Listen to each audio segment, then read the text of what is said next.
happens that we there an slip order and we're fall. supposed Okay, hello everyone. Or is They it each just? go in the tab. All I It's, got was it's time the to default. get this meeting started. Yeah, they'll probably refer to. Yeah. And to begin that, let's have some introductions from the Budget Committee. Aaron, would you like to start, please? Erin Masqua. Tom LeVay. Carol Martin. Tim DeBrio. Michael Keister. John Decker. Rosalind Chavda. Stanford Jones. Lee Lederer. Michelle King. And our guests from the school board and SAU. Superintendent Scott Rooney. Nate Byrne, Director of Student Services. Thank you very much. And thanks to everyone back in the far far back of the room that is also joining us to be the part of the public, which is always a good thing to have at a public hearing. Appreciate it. What we're going to do tonight is, before we open the public hearing per se, is we're going to get some review of changes to the proposed operating budget and any other warrant article issues that we haven't, as a budget committee, seen updates on. And then following that, perhaps a review of the updated revenue projections and a review of all the other warrants. And then we'll start in with the public hearing. And that's your opportunity to give us some feedback on what you think of the budget as we present the budget to you. And we'll also go through the other warrant articles at that time as well. We'll have the public hearing, and then at the end of that exchange with the public, hearing all your thoughts and suggestions and impressions of what we as a budget committee ought to consider, we'll close the public hearing session, and then we will continue, reconvene as a budget committee and go through the budget again and make any adjustments or amendments to that as a committee. During that time, public is certainly welcome to stay and observe, but the opportunity for input is during the public hearing portion of the meeting. Then also, as we consider the warrant articles and the school operating budget as a committee, we'll do things like vote to accept the default budget, vote to accept the revenue projections, and if there are any documents that require signatures for the state, we'll take care of that as well. And that should pretty much take care of anything that anybody's here to witness. And then we might, if we have time before midnight, get into accepting the minutes of the last meeting and some housekeeping things like that.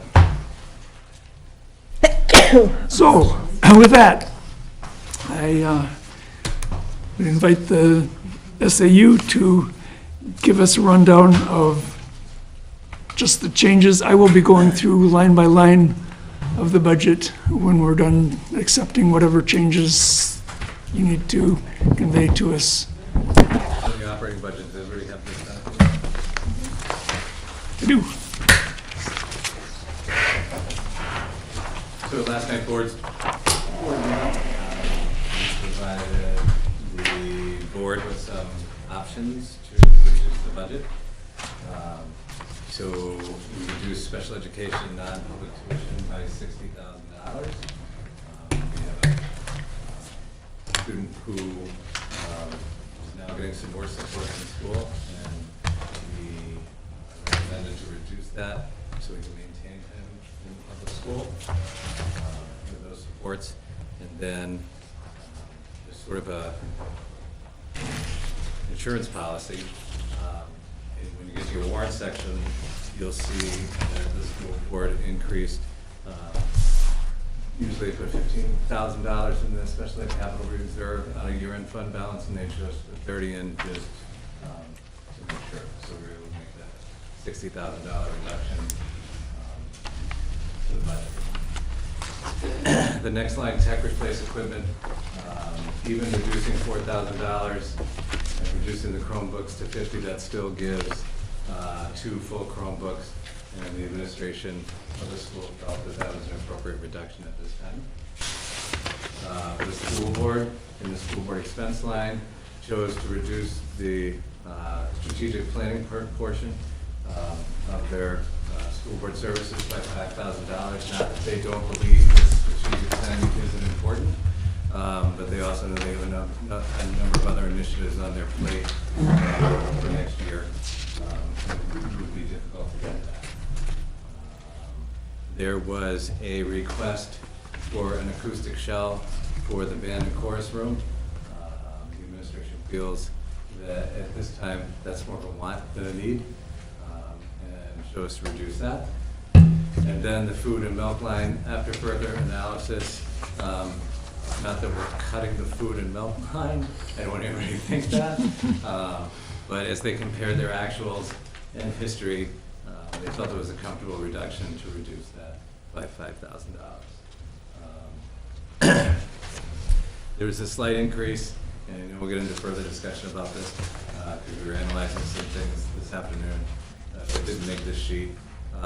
So in the current budget that you have, there's a $229 increase to the teacher and sub line, and that's to cover the summer institute FICA. Back further in the budget, there's a $3,000 line, and then there was an increase of $28.68 and $75 for what we assumed was a miscalculation in the substitute line. But then a budget committee member was reviewing that this afternoon and found that in another section, so we'll take that up later. And then there was just some history corrections. I'm happy to say that we have an interim business administrator now, and he started it about 2 weeks ago. And so that's been a big help in analyzing some things, getting in with some things, so we're happy that that's happening. And then we did some history corrections based on the 3 of us getting together and comparing the old system to your new system. And that's the summary of your budget changes since the beginning of the process. Okay, and we didn't have much discussion prior as a committee to deal with the other warrant articles. You want to go through some of those? Sure. So, we're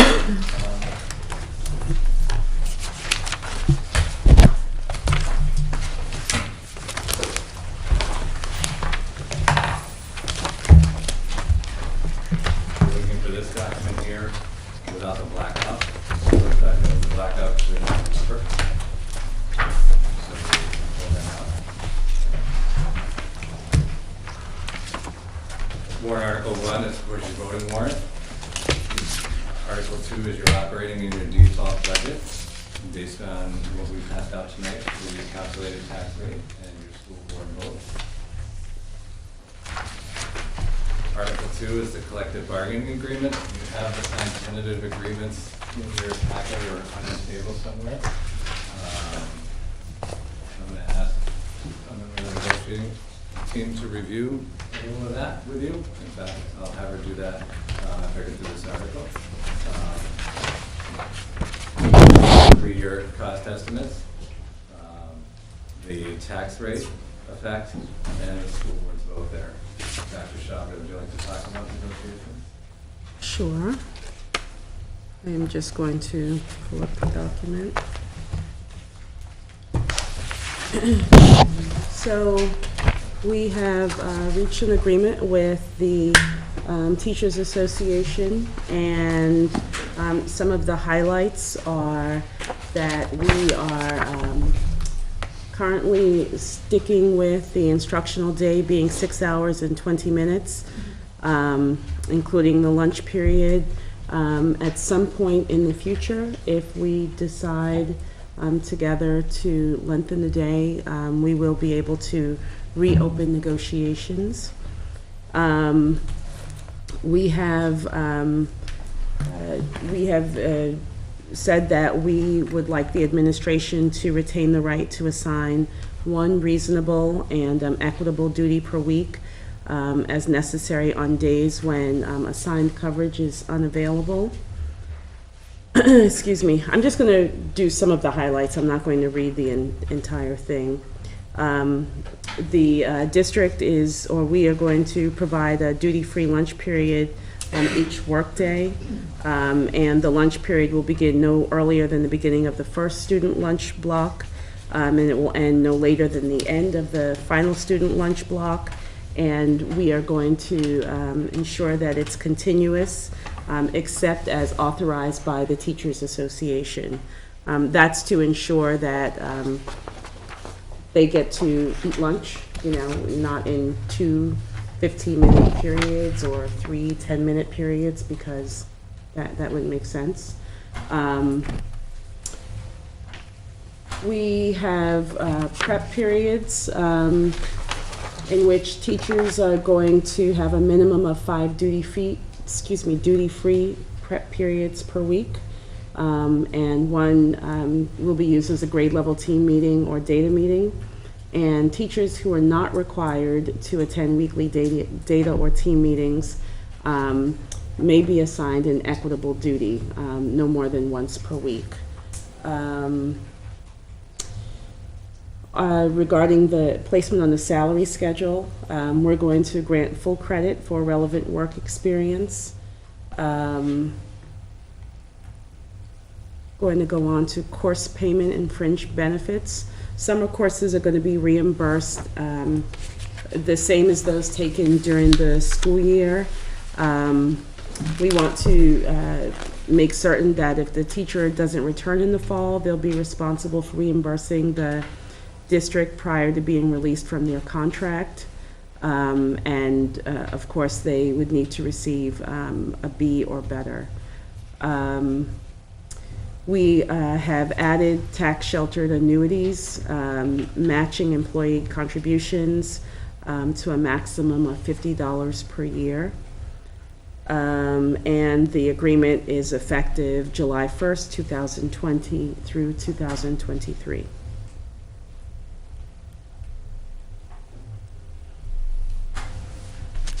Thank you. On to Article 4. Article 4 is a tie-in article to Article 3.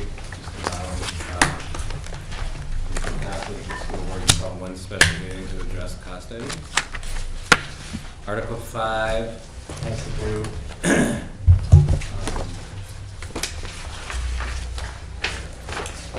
with the use of the one-time adequate education grant in the amount of $117,392 for architectural and engineering services necessary to develop plans for the district to apply for state building aid and develop a guaranteed maximum project proposal to add on, renovate, and construct improvements to the Nottingham Elementary School. Article 6 is a year-end fund balance article. The board wishes to use $20,000 to add that to the textbook capital reserve fund previously established. If you look at the balance of $730.84, that's because we just did a math curriculum upgrade. And so it used quite a bit of your capital reserve. And it's time for the board to start building that back so they can hit the next curriculum cycle upgrade. Article 7 is to continue to add money to the building capital reserve fund. The board, in an analysis with the town, usually puts $25,000 in this, but they noticed that if they keep doing that, they'd be in a deficit according to the CIP.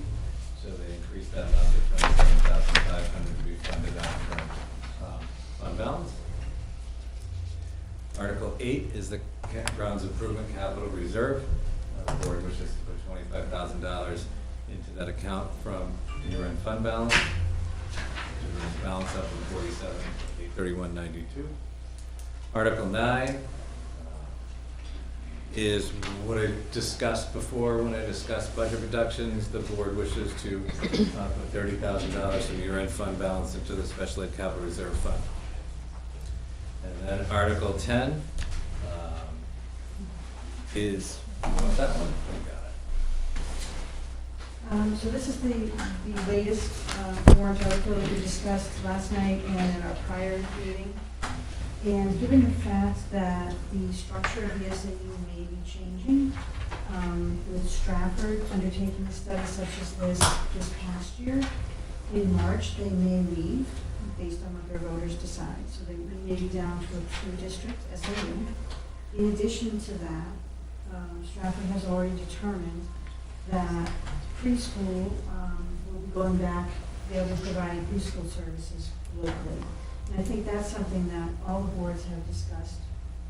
And they believe that historically, the preschool didn't really have a home, and it was really a great thing that prior board at the joint level could put together a preschool program at the Northwood School. And it has been a great program and has served the students very well. On the other hand, when we look at enrollment numbers, it is sometimes difficult for Nottingham students, it appears, to attend. So if you look at some of the numbers, we don't have as many enrolled as perhaps we would if it were local.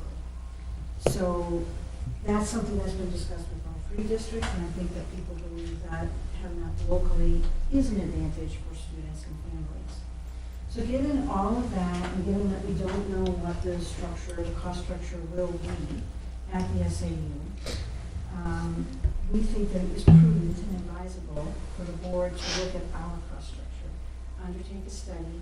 Doesn't mean that we're withdrawing. It means that we'll have community members and board members and a budget committee member on committee to look at other options, cost them out, and we can make recommendations and then provide those to the voters for a vote. So it's really not a negative thing. It's really something that I think it's been 20 years since we looked at it. We currently pay 40%, just a tad under 40% of the SAU. Our enrollment is increasing. If you look at the NHOEP website, it is anticipated that we will grow 16% through 2040. We are larger than the other 2 districts in enrollment, and we have a higher valuation by a significant amount. And those are the 2 factors that go into calculating what we pay. So if it comes down to a 2-district SAU, we will probably be paying 60% or even a little bit higher. So these are the things we'd like to look at. We'd like the budget committee to think about that. We'd like the community to think about it so that we can have a community group and we can sit down and talk about it, look at options, and understand our costs.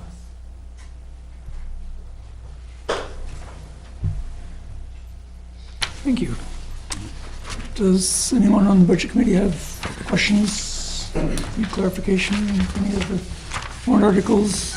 Should we ask questions about Article 10 now or wait until? Right now it's fine. Did Stratford pay a consultant to do their analysis? And if so, should we be allocating money for that? We don't feel that we need a consultant. We can kind of follow their lead, if you will. We looked at their report. It's out on their website. So you do not need, I don't think, to seek any funds. There might be slight, small legal services if we have some questions of that nature, but we don't feel we need additional funds in our legal line for that either. Anyone else? Are we ready to move on to the public hearing?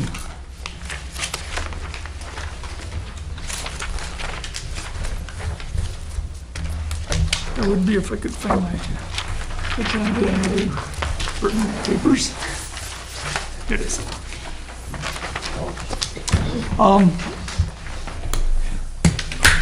The public hearing is something that's required by statute, that every year we, as a budget committee, hold a public hearing during a specific time frame prior to the deliberative session and the ballot vote. And tonight's public hearing will focus on the proposed school budget for the year 2020 and 2021 fiscal year, as well as any other warrant articles that may have financial impacts. And we can discuss whether there's a financial impact on the Article 10 when we get to the individual warrant articles during the public hearing. But we may deem that that's not, or some of the others may not be applicable to the financial impact criteria. We'll decide. There will be a separate public hearing for the town budget, and that happens on February 6th, day after the deliberative session. The proposed budget that we're reviewing tonight is an anticipated expenditures that require appropriation of tax dollars. The school administration has the flexibility to transfer funds between line items as necessary during the school year, but they are limited to staying within what is at the bottom line as it appears on the operating budget warrant article. The Budget Committee's sphere of influence is limited to budget lines that do not involve contractual obligations, such as the collective bargaining agreement, mainly salary and benefits, and prearranged contracts like high school tuition, and that are not constrained by federal and state law, such as special education mandates. The slice of the pie that is within the Budget Committee's purview is considerably smaller than the pie itself, after those areas are out of our area of influence. We will review those as we go through the budget tonight, but just understand that there's really not a lot we can do with much of that as a Budget Committee. Funds that are appropriated but not spent are returned to the town after the completion of an audit at the following the close of the fiscal year, and the Select Board has the jurisdiction to consider those amounts that are returned to the town when they do their setting of the tax rates. So even though as a budget committee, we may recommend a budget that is not entirely spent at the end of the year, doesn't mean that the taxpayers completely lose out. It's collected, but it's within the jurisdiction of the Select Board to use that amount when they consider the tax rate for the following years. Tonight's meeting is our opportunity to share with you the result of several discussions with the SAU, the school board, and the Nottingham administration.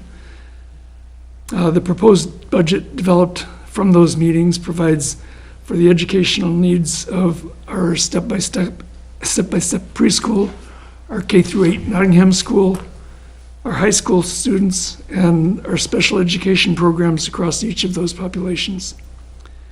During this public hearing, the public hearing session, we encourage you to ask any questions and to offer your input to the Budget Committee. And your thoughts on the other warrant articles as presented. Please wait to be recognized by the chair when you wish to speak. When that process is complete, we will close the public hearing portion of the meeting and then reconvene as a Budget Committee to consider your thoughts and make any appropriate changes to the amounts that will comprise the budget that will be presented at the school's deliberative session on February 5th. We will also consider and vote to recommend or not recommend any of the school-related warrants that are deemed to have direct financial impacts.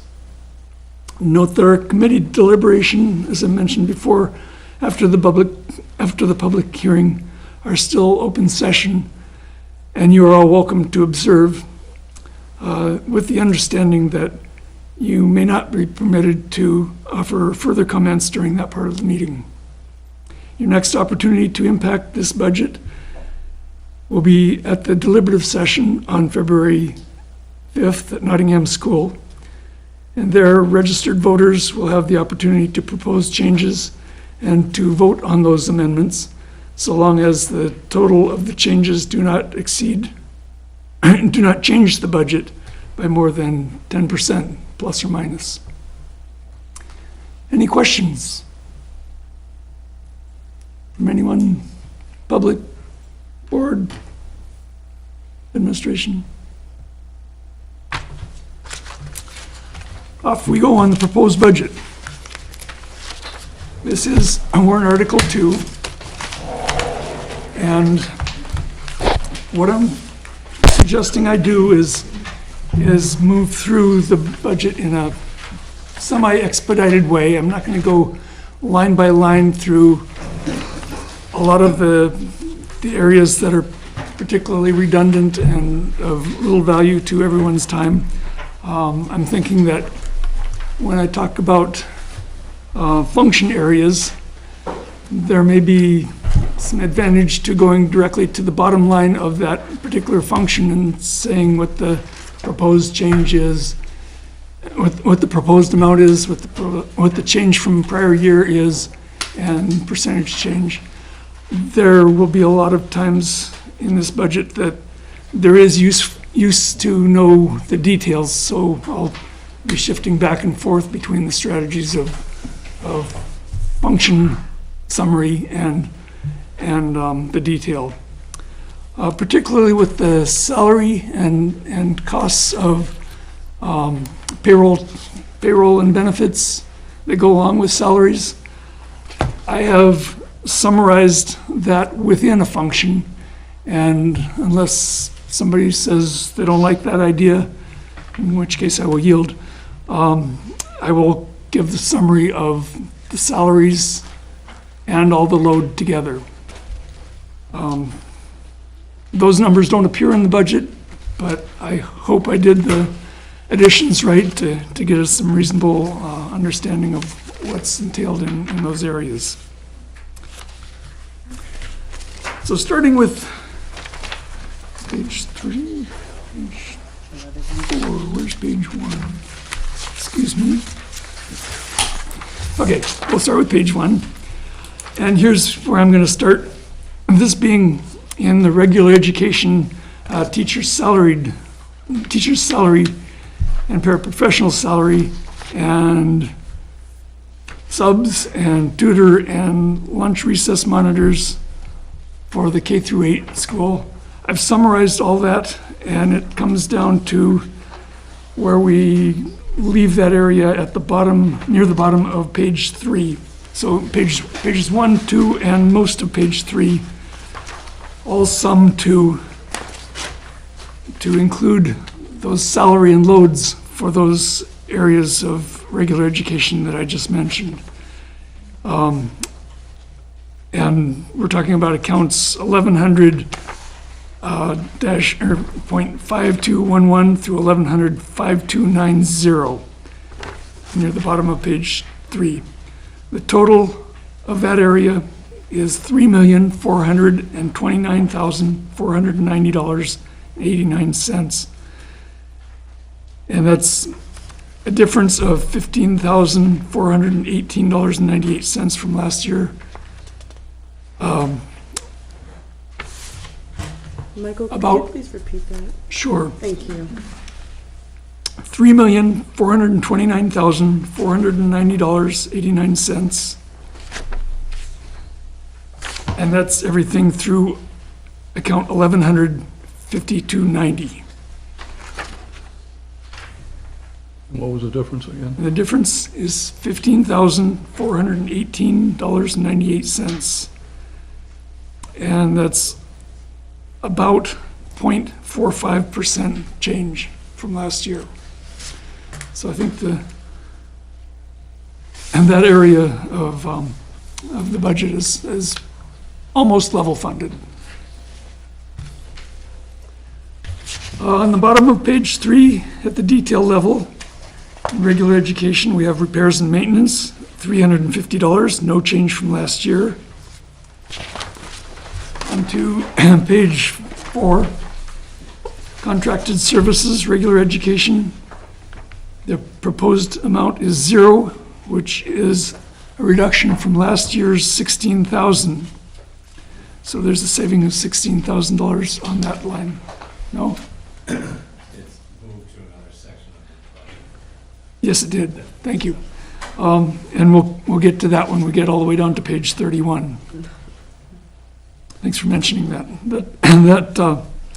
That has to do with the copier lease that we've had in past years. They've moved to a strategy of owning a copier, so this amount will go toward the purchase over time of that new copier and maintenance therein on a line on page 31. On the high school tuition for Dover High School and other public high schools, which includes one student going to Portsmouth High School this year, or this 2020-2021 school year. The proposed budget is $1,631,395.81, an increase of $229,648.28. Tuition at Co-Brown is proposed $2,698,505.60, increase of $53,381.60, and that's an increase of 2.02%. A total of the high school tuition budget I got to be $4,329,901.41, and that's an increase of about 7% over last year's same summary of 200. The change being $283,029.88. I've also taken the liberty to collapse all the supplies of various kinds in the regular education budget, which carries us through the rest of page 4, all of page 5, and into most of page 6. I'm sorry, no, the first line or two of page 6 through account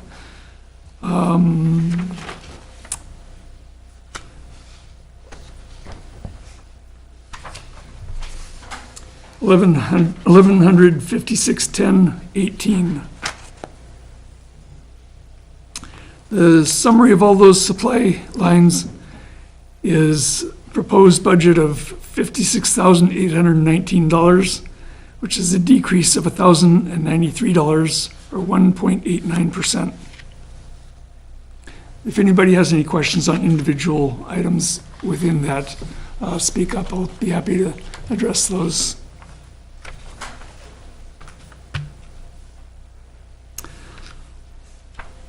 Okay, about a third of the way down page 6.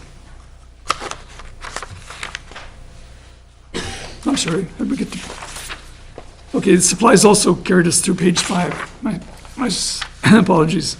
On page 6, about a third of the way down, starting with classroom workbooks.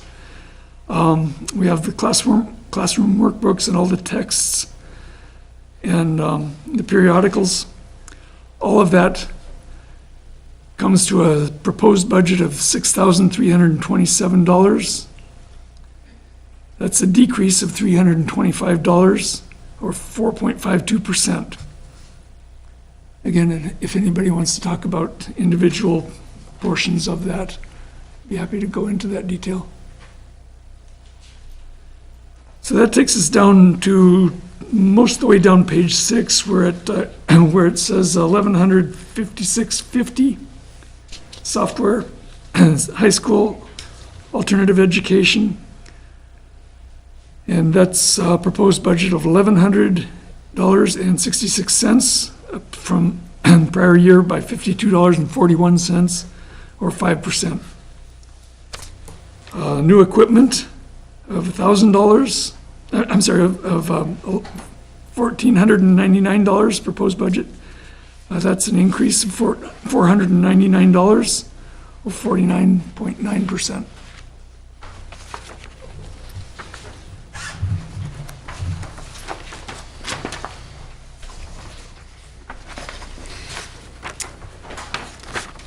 Page 7,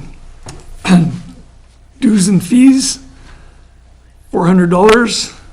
That's no change from prior year. The function total for everything in the regular education, which is everything that we've talked about so far, is $7,828,073.58.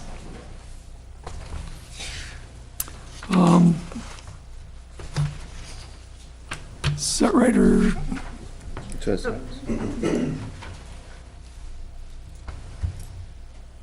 Yeah. I was just wondering if I should have had an adjustment in there from something that we dealt with earlier this afternoon.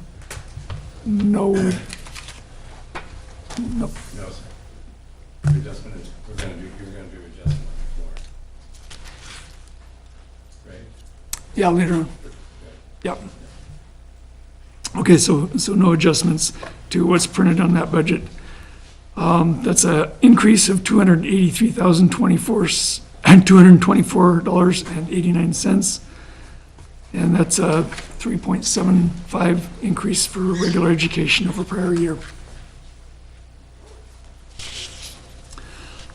Special ed teacher salaries, that takes us from page 7 through page 8, 9, and the top of page, and through 10 to the very top of page 11.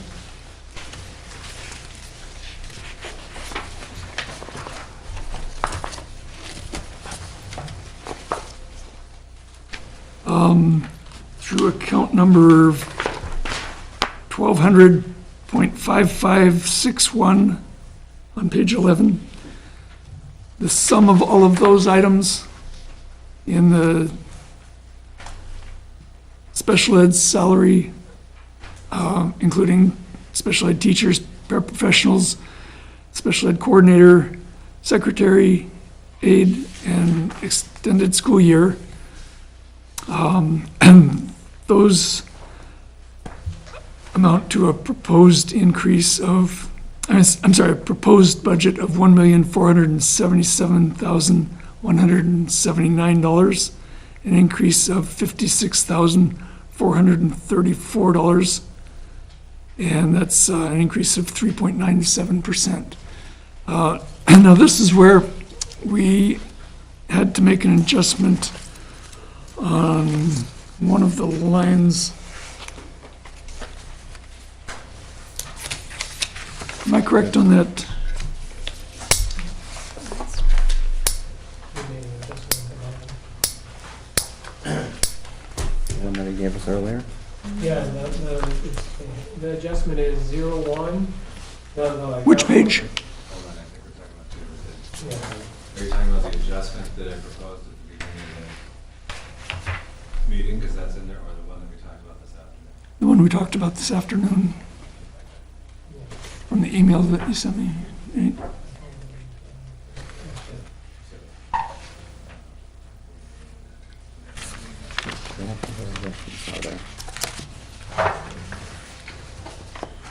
Something that was noted Calculation. Yeah, it was a- since this was printed. So,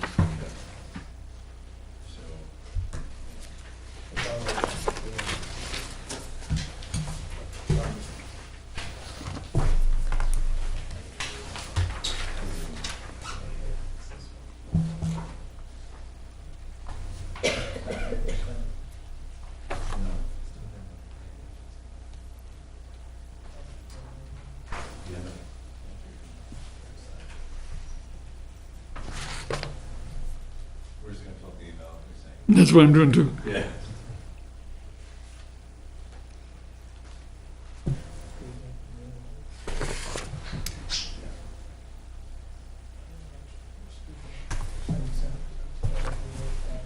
No, I'm sorry, it was back in the regular ed on page 2. Right, on page 2. Line 115220. 115220-00. That's the last account on the page 2.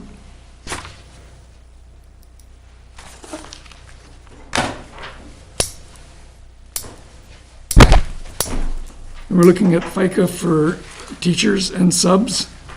That should be reduced to a proposed budget item, proposed amount of $163,241, or $163,241.51.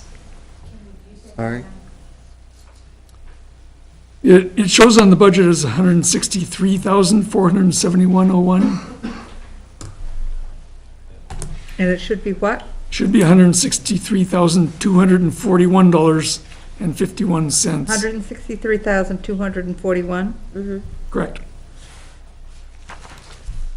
I get that right? Yes. And then there's There's another one on page 3. another one, on page 3.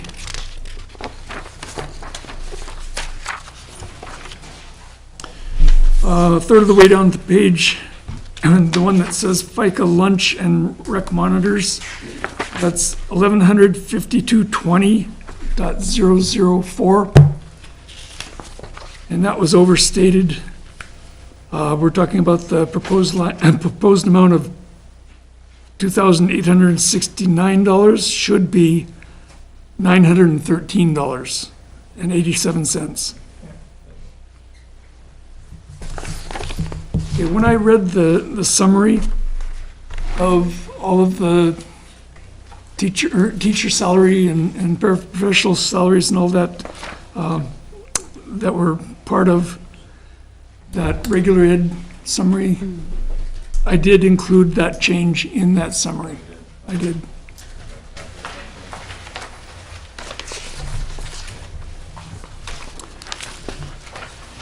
Do you have the regular education totals, the corrected amount?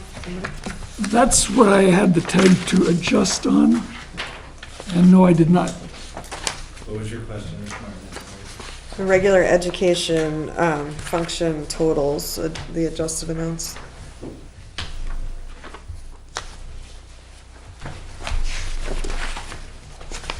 What page? It would be on page 7.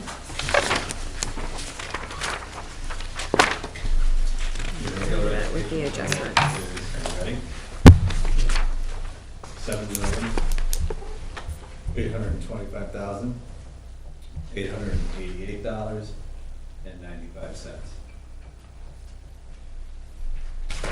And then your percentage change is 3.72.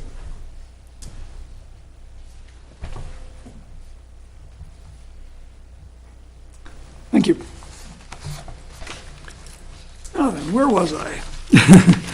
I was telling you about the salaries and load summary for the special education on page 11, correct? That takes us through account 1200-5561-000. That summarizes to a proposed amount of $1,477,179, an increase of $56,434, 3.97%. Yes. Tell me which line you saw where you're ending. Are you just The last one included in that summary is 1200.5561.000. top of the page. Yeah. Okay, and then the special ed high school tuition lines. The tuition at Dover is proposed $34,470, a decrease of $9,510, or 21.62%. For the special ed Co-Brown, for Go-Brown is $872.62, an increase of $11,034.62, or 11.28%. The total for the high school, of those two high schools, comes to $143,342.62, which is an increase of $1,524.62, or 1.06%. So I know when we talk about high school tuition, just because we move students from Co-Brown to Dover back and forth over the years, it's helpful to have what is the whole high school tuition picture. That's why I've summarized those into one calculation there. So now on to special ed tuition preschool. About 2/3 down the page. $160,614.49 is a decrease of $5,154.74, 3.11% decrease. Special ed tuition non-public elementary is, now if I got this right, there was a correction on this, or is it included in? It's included in the printed, okay. So we have $176,156.21, which is a increase of $5,570.22, or 3.27% increase. Special ed tuition non-public high school went from current year $44,100 to $1 to maintain that line in the budget. So it's a reduction of $44,099. And that's if somebody moved or somebody graduated. Graduated.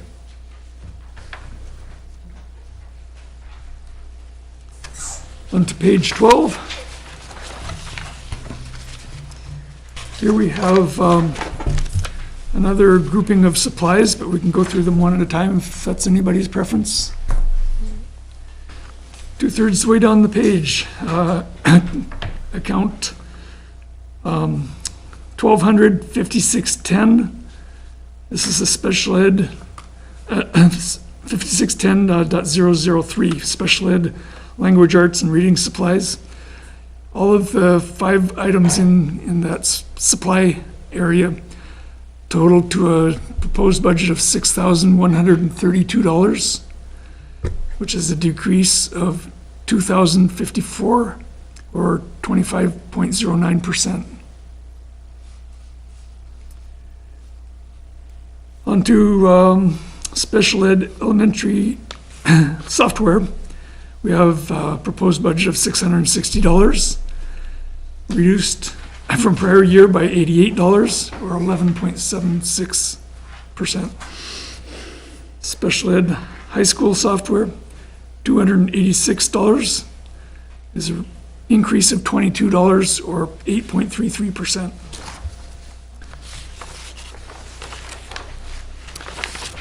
To page 13. And new equipment, $6,091, is a reduction of an increase of $5,091, or 509% increase.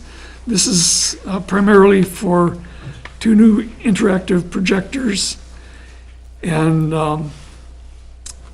fireproof file cabinets. for special education. The new furniture category is a proposed budget of $1,448, increased $625, or 75.94%, and that's for storage cabinets. Replacement of equipment. We had a cost of $76 in the budget prior year. That's been reduced to zero this year. So a $76 change, reduction in the budget. Replacement of furniture. We have an increase, a proposed budget of $569, which is a reduction of $1,082 from prior year, or 65.54%.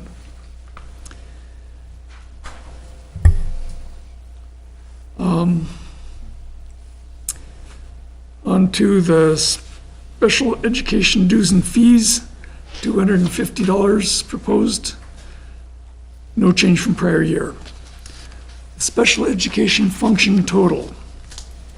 Everything from where we started with the special education teachers and paraprofessionals and all of the load costs there through what we've just discussed is $1,972,732.28.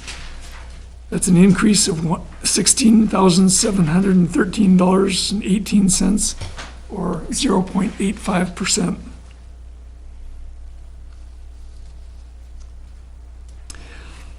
I'm going to ask the SAU to give us some input on what's the latest in the Medicaid administration cost, if there has been anything different from. Since my line retracted story 2 minutes ago. Yeah. What do we know? Where much of town meeting you went to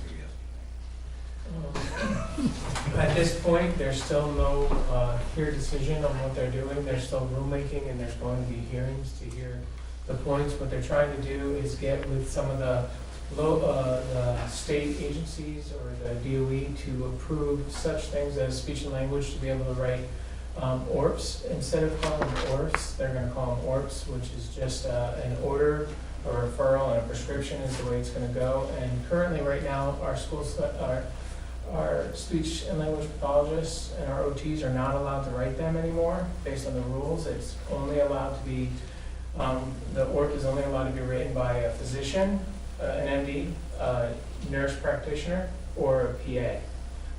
That's the way it's still headed. We're currently looking at what we can do to try to get some of that on board with the school districts. Luckily, the organization that we work with now, MSB, to do our Medicaid to school billing, is currently looking to contract with their own school physician, or so a doctor or a nurse practitioner and or a PA to be able to sign off on these so that we can get reimbursed. But at this point, we don't have that. We don't have that option. And being the smaller districts that we are, it would not be very cost friendly to try to get one in to sign off on those documents. And the state has still yet to give the guidance of whether or not you can utilize a physician, a nurse practitioner, or a PA that does not already know the student. So that's kind of where we're at that point. We're still waiting. The emergency rule will end in February, and at that point we'll have our clear guidance. Before or after the deliberative session?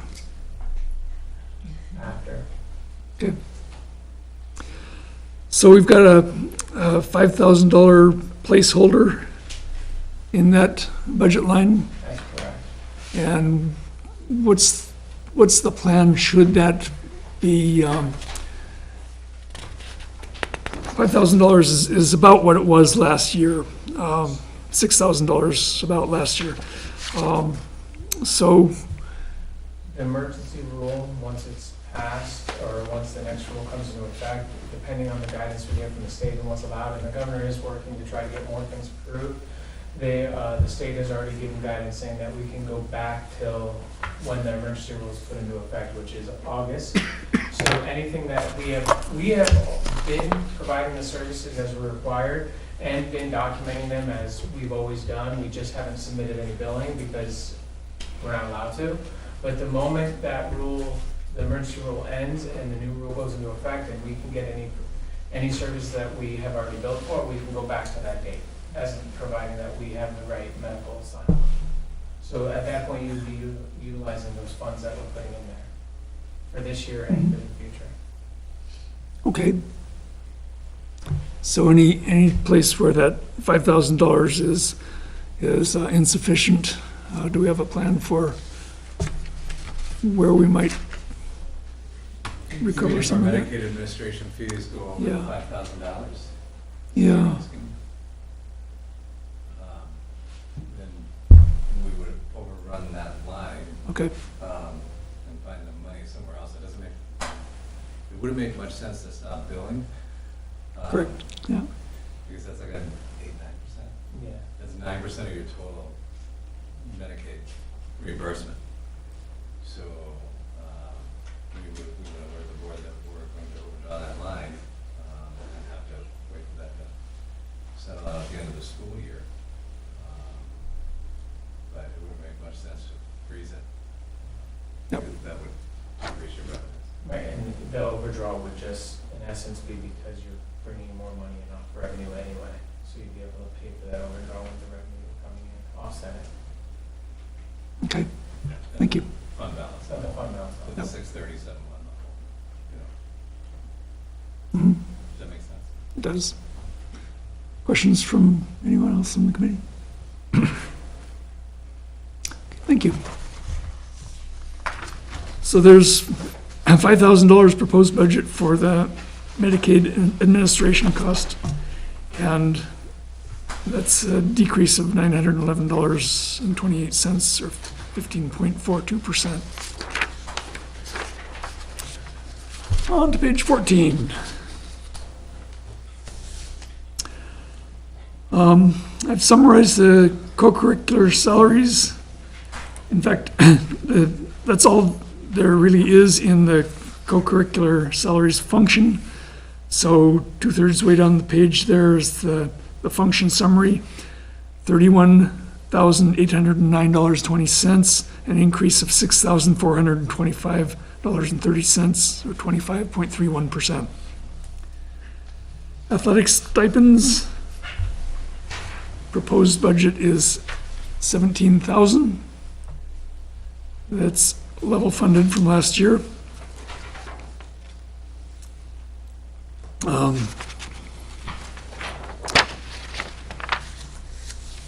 This, at the bottom of page 14, FICA for athletics.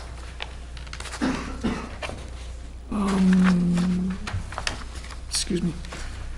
FICA for athletics is proposed at $13,050, and that's about the same as prior year.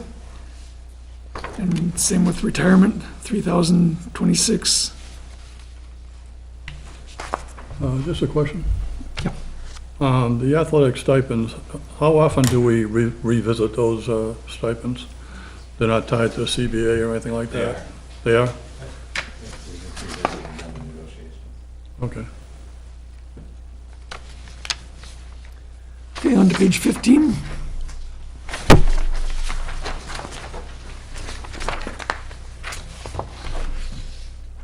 This is all within the athletic department. Repairs and maintenance, proposed budget is $2,000. A difference of, a decrease of $1,000, or 33.33%. Officials, umpires, and referees, proposed budget is $9,641, increase of $281, or 3%. Athletic supplies is, did I miss one? Contracted services, special events, $352, and that's an increase of $10, or 2.92%. The athletic supplies, $2,000, an increase of $59, or 3.04%. Replacement of equipment, $1,050, or increase of $350, 50%. Replacement of other equipment, $1,600 is a decrease of $32, or 1.98%.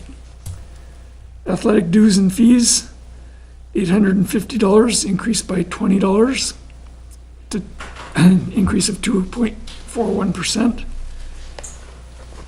The athletic total at the bottom of page 15 is a proposed budget of $38,819.50. It's a reduction of $312.50, or 0.80%.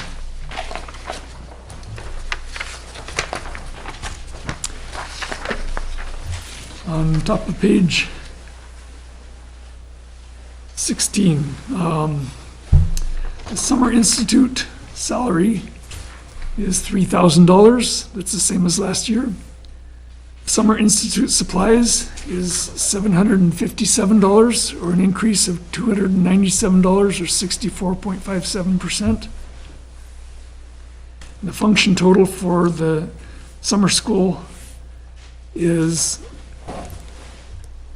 $109,002. It's an increase of decrease of $10,639, or 8.89%. No. Slides above. No, I bought. Slide above that. That was guidance. Excuse me. Thank you very much. Okay, let me restate that. The summer school total is $3,757. It's an increase of $297, or 8.56%. Next 6 lines of detail are for the guidance salaries and benefits and payroll costs. Proposed summary total of that is $184,068.55. That's a decrease of $11,196.96, or 5.73% decrease. Near the bottom of page 16 is the guidance supplies of $500, which is an increase of $300, or 150%. On to page 17. If anyone has questions at any time, this is your opportunity, so. Guidance enrichment. Proposed budget of $5,000, that's the same as last year. Guidance software, proposed budget $667, same as last year. Guidance dues and fees, $400, same as last year. The total for the guidance function is $190,635.55, a decrease of $10,896.96, 5.41% decrease. The nurse functions goes for page 17 through the top of page 18, down through account number 21305232. And that summary is a proposed budget of $104,000.77.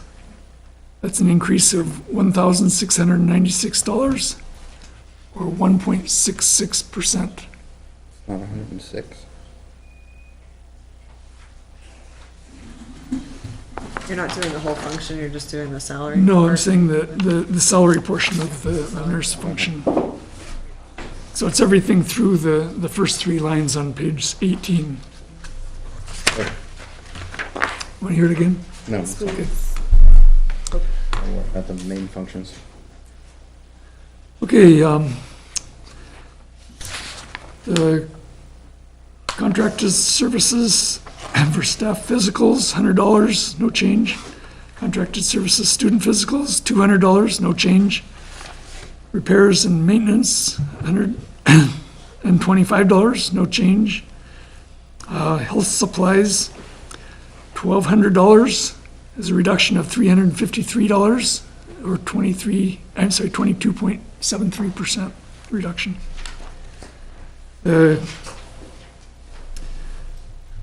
Software for health services is budgeted for $320, increase of $17, or 5.61%. Replacement of equipment and health services is a new amount of is proposed $0, a reduction of $449 from last year. The function total for the nurse and health department is proposed budget of $106,066.77, increase of $911. That's a 0.87% increase. The line below that, contracted services for for English as a second language, is proposed budget of $14,542.92. That's a $424.24 increase, or 3%.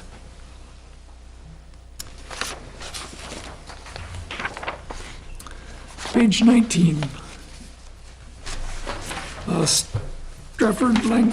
Stratford Learning Center membership for the elementary is $3,924.33, $324.33 increase, or 9.01%. The Stratford Learning Center membership for high school is $1,962.16. That's $134.14 increase, or 7.34%. The special contracted services total is $20,429.41. That's an increase of $880.71, or 4.51%.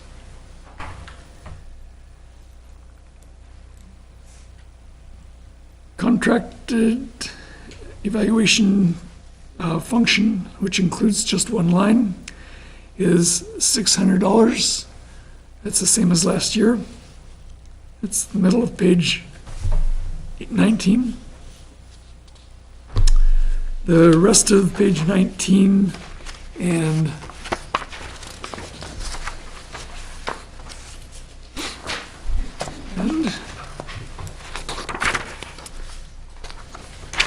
through the first half of page 20 is for the speech teacher salary, benefits, and payroll costs.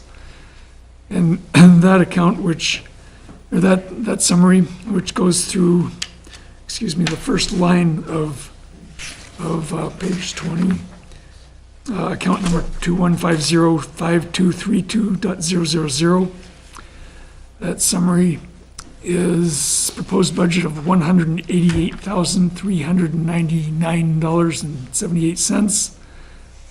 That's an increase of $6,271.06, or 3.44% for those salary costs.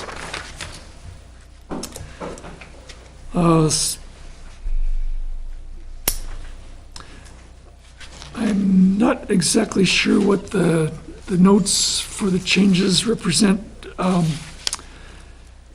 as they pertain to this page of the budget. There's something about a high school portion of, where am I looking? Special education professional salaries. No, I'm sorry, speech therapy high school. There's a note about $349.75. I'm not sure if that should be its own detail line that's not included. That number was duplicated. It was removed from this section, and it's only located in your 1200s now. Okay. That was on your Yeah.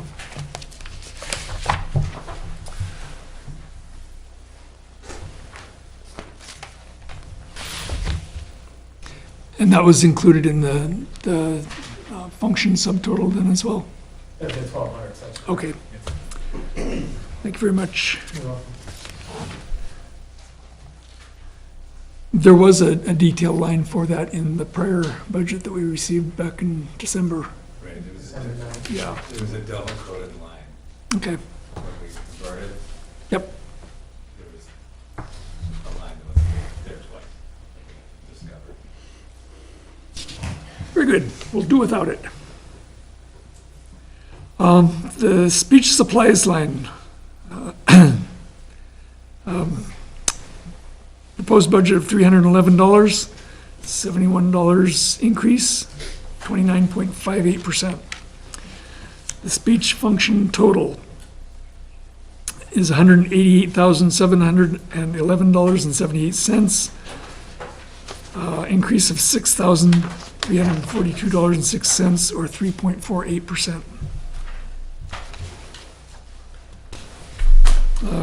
Contracted physical therapy, $20,427.75, increase of $3,619.35, or 21.53%. The contracted occupational therapy is $88,878.57, increase of $2,413.59, increase of 2.79%. The function total that includes those two lines is a total of $109,306.32, which is an increase of $6,032.94, or 5.84%.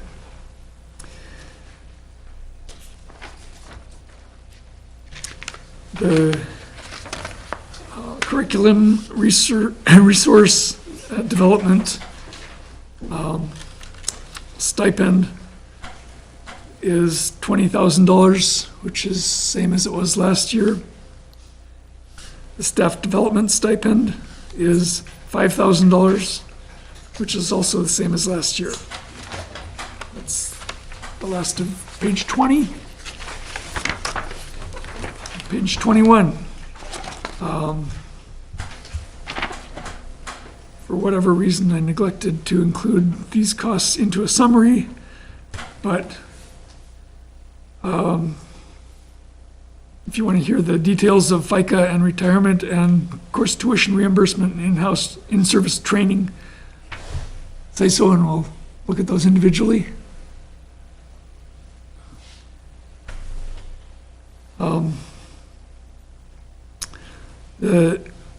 About the middle of the page is account staff development and staff development workshops, $15,800, same as last year.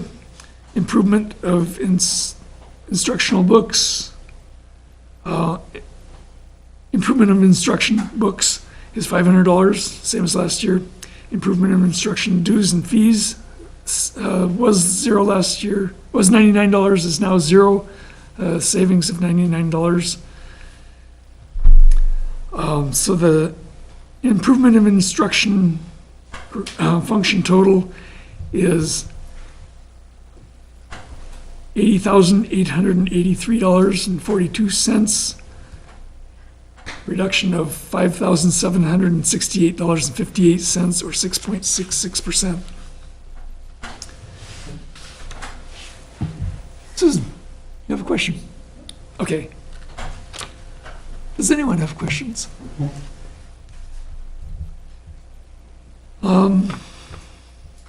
The curriculum director for high school liaison salary is $80,801.40. That's an increase of $2,353.44, or 3%. Curriculum directory health insurance is $21,302.52, increase of $976.69, or 4.81%. Actually, I did have a summary on this. If we can skip ahead to the top line on page 22, I can summarize all those preceding curriculum district and curriculum director salary, benefits, and payroll costs into a total of $124,088.20, which is an increase of $4,927.87, or 4.19%. And that takes us through account 2212-5232-000. The curriculum director courses, $3,000, same as last year. The curriculum director workshop, $750, same as last year. Curriculum director dues and fees, $1,150, or $605 increase, or 111% increase. The total instruction and curriculum development total function is $128,989.20, increase of $5,533.87, or 4.48%. Librarian's salary for the library director, the librarian aide, all the payroll and benefits costs summarized through page 22.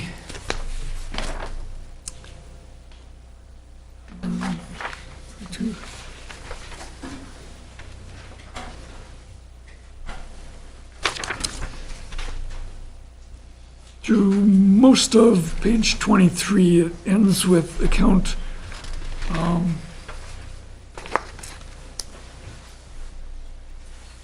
all but the last line of detail. 22205610 is all included in, 22205232, the one above that. Librarian retirement certificate.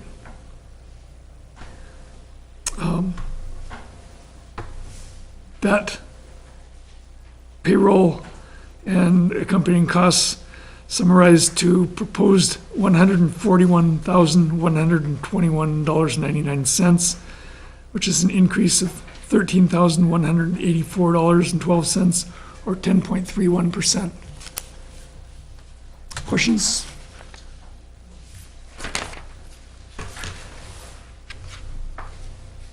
Library general supplies, $939, increase of $14, 1.51%.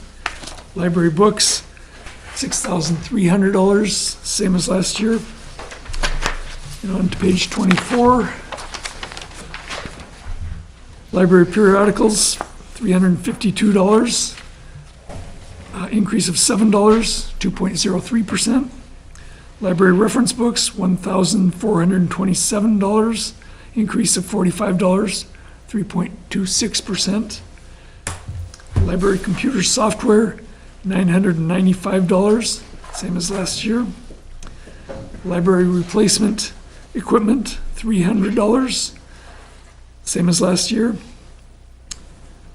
And the total library function is $151,434.99, increase of $4,993.09, 3.37%. The technology director, salary and benefits and salary load goes all the way through page 24 and 2 lines into the page 25 through account 22255231.000. That proposed number is $112,437.72, which is an increase of $8,415.70, 8.09%.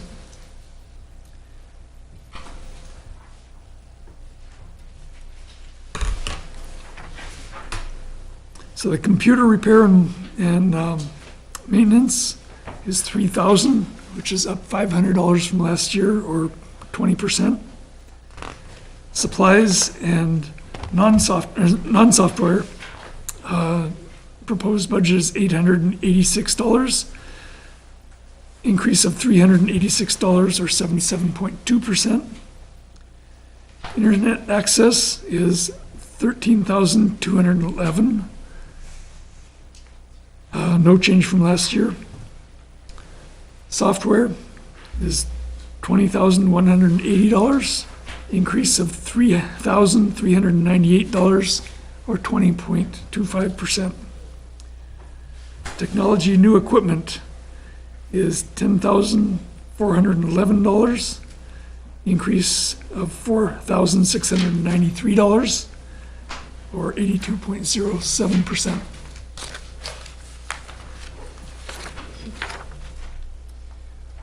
On page 26, technology replacement of equipment is $33,313, increase of $29,300 or 730.13%. So what do we do? Buy all new laptops? It's a big jump. 50. This is after the adjustment. Go ahead. So we have been, over the last 5 years, purchasing Google Chromebooks for our students to utilize either by cart in the classroom or in our grade 6 to 8, in particular the one-to-one program. Our state and national testing are all done online with our Google Chromebooks. Google's iOS system, their software system, that runs the Chromebooks, Google is no longer going to be updating the software after 5 years. So we have computers that are going to their 6th year next year. And We need to replace them. we need to replace them. They'll still function for what we do now, and they'll still functionable, but they won't be able to work with our state assessments or national assessments. Did we know that before we bought them? No. 5 years is a pretty good length of time for a piece of software, but we anticipated Google to Keep updating. Yeah, and then I know there is a workaround, they're trying to come up at the state level with the company that does the testing. But we're seeing some wear and tear on them as well. Normally, just 5 years with the use of computers K-8. Results reason why some of our repairs and maintenance are up a little bit. I think when we first looked at this about 5 or 6 years ago, there wasn't a history for the life of these items, and we had discussed that, and we didn't know what the life would be. Google has created a life by telling us now it's going to be 5 years. We will no longer receive updates and so forth from us. And because these Chromebooks work through the cloud and they aren't desktop type items, you need their updates. So they have created the obsolescence, if you will. And that's the only way to take the state testing is through the Chromebooks, But they're on computer. right? And then you have all the software costs if you choose other items. How many Chromebooks do you have in the school? You're replacing 50. I just wonder what percent of the total is that? Other than the one-to-ones in grades 7 and 8, we have about 200 Chromebooks. And then so there's another 150 roughly. Were they bought, phased in as well? Yes. So in other words, next year you'll see probably another 50 or something, or? Well, yes, we want to do a replacement with the phase-in. That way we're not kind of all at once. Right. Having a cost trying to plan rollout. We're also looking at some alternatives for the one-to-ones, if those students could take them with them, is that similar to what the high schools do over the years? Tech committee is working on some of some policies and procedures on that. These are the carts that we talked about initially replacing on page 26. At the beginning when he was talking. Okay.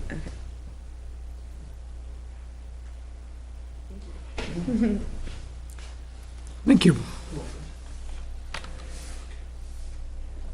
On to network software. Proposed budget 8,000, increase of $3,700 or 86.05%. Technology dues and fees, $45, same as last year. The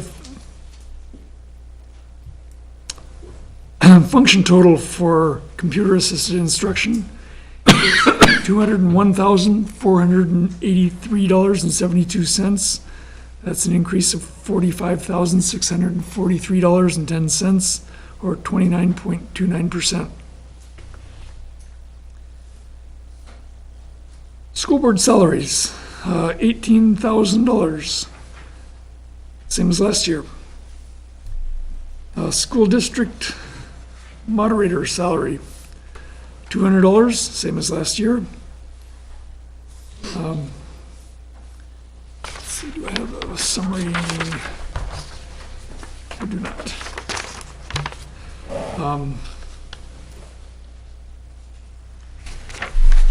The FICA is $1,392, $590 increase over last year, $73.60.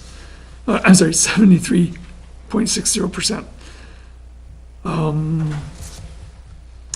The cable television, proposed budget $1,440. That's the same as last year. Printing, $2,000, same as last year. On to page 27. School board expenses, $7,300. That's a difference of $4,300 for 143.33% increase. What's the driver behind that big increase? We have the cost for climate survey in here. So a lot of these costs are around district meeting costs, banking fees, workshops and so forth.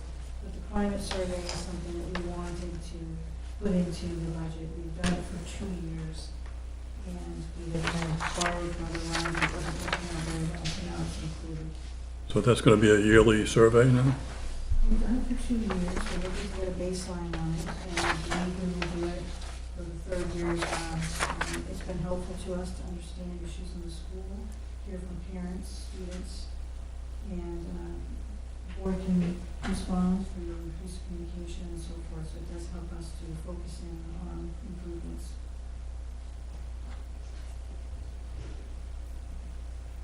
Ross, did you have anything on climate survey?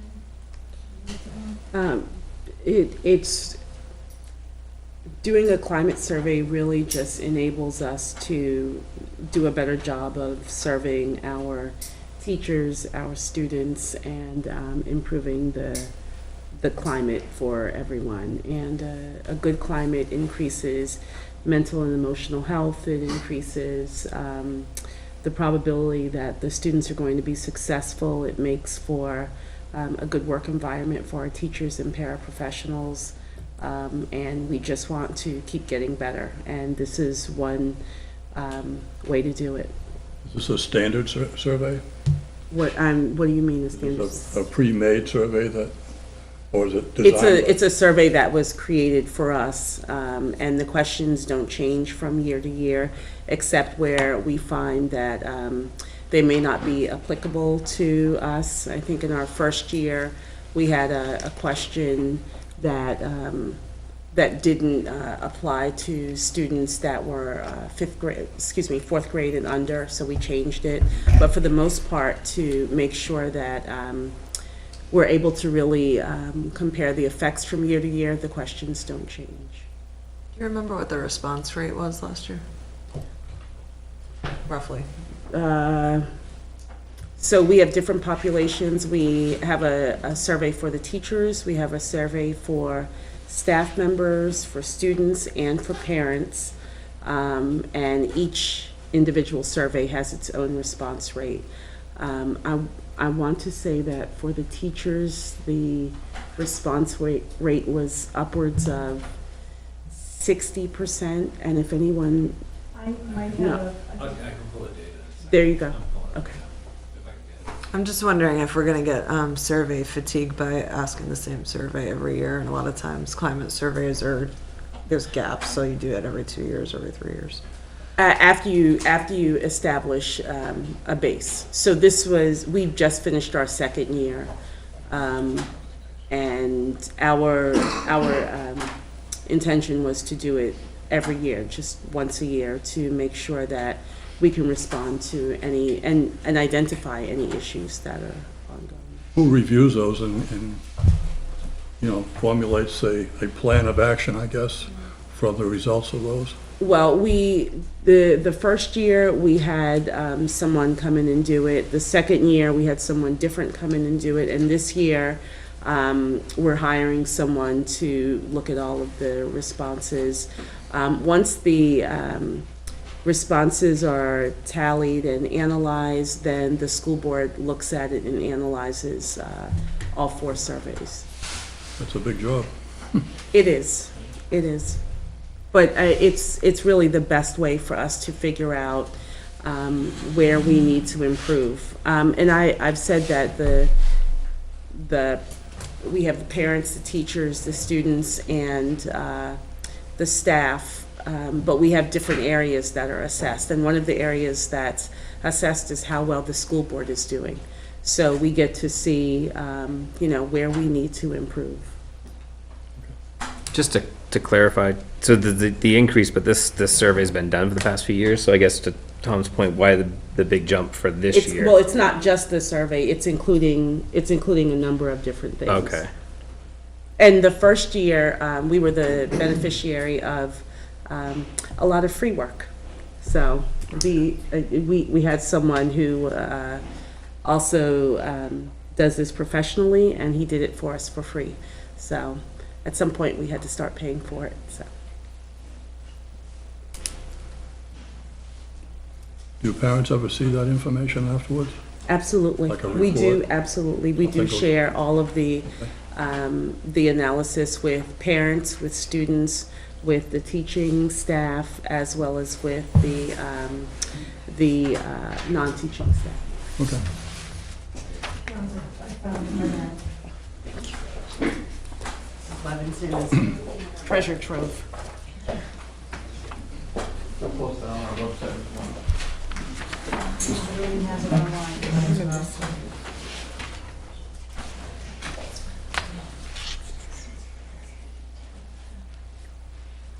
So we have the teaching staff at 28%, parents at 41%. I do not see the students. The students are, Mr. Souza, do you happen to remember? We surveyed grades 3 through 8, and we surveyed 363 students, Okay. which is a high percentage. And I do not see staff in here, but staff also had a fairly high percentage, but I don't see it in here. 24 staff, which is a pretty high percentage. 34 teachers, down a little bit from last time. And our parents, we had 72 parents respond. 124 parents in the prior time, too. We're getting some good numbers.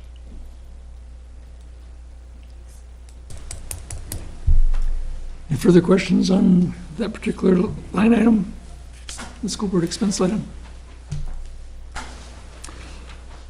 The next detail line, it shows $5,000, which is a new line from a prior budget is, but we'll get to where that $5,000 comes from when we get on to page 28. I've identified a place where it came out of, I believe it came out of the legal line. Correct. Yeah. So that's a $5,000 increase at this point in the budget. Till we turn the page. We'll get that. So school board dues and fees is $4,000, same as last year. The school board service total is $39,332.30. Increase of $9,889.30 or 33.59%.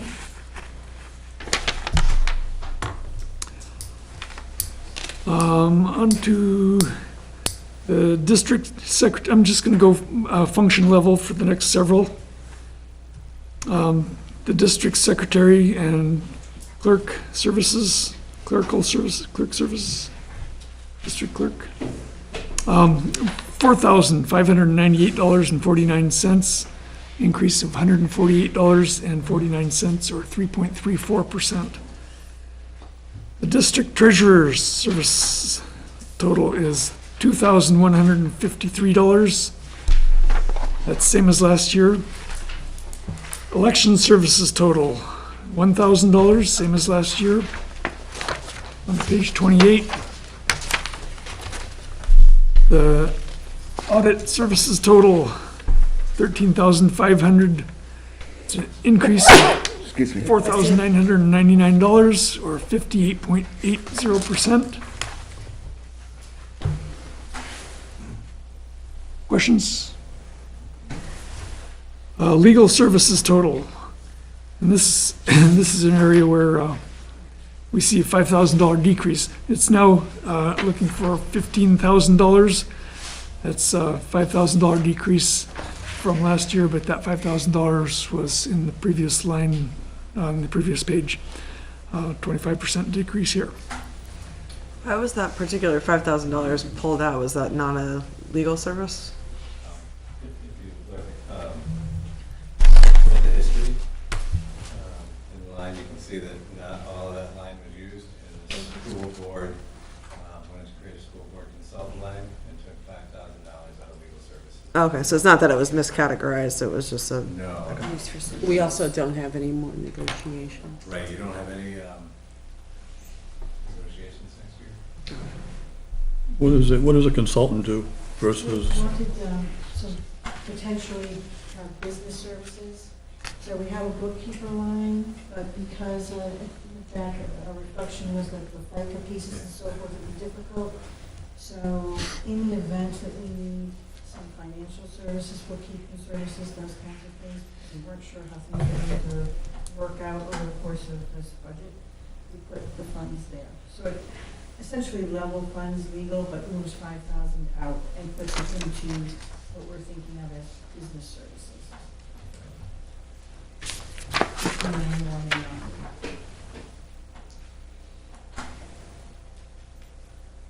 Well set? The board's really considering, like, potentially got a building aid application coming up. So we thought it was time to move some of the legal services and create a consultant in case they need that.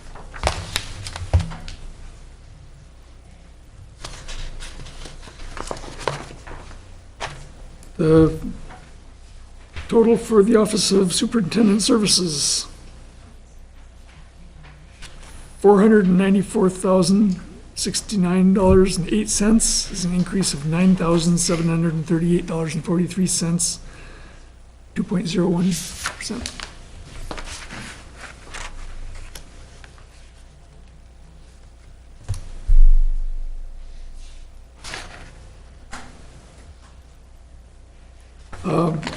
The principal's salary and accompanying loads goes on several pages for the principal, the assistant principals, secretaries, All the salary benefits and payroll costs are in the next, it starts on the middle of page 28 and goes to the top of page 31.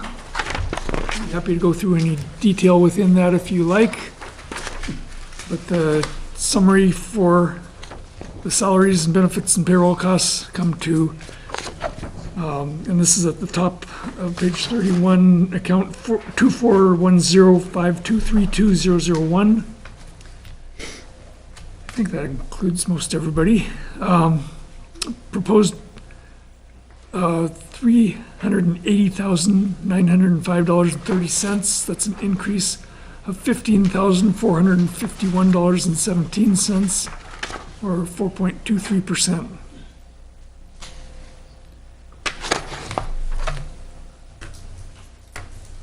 On to course reimbursement.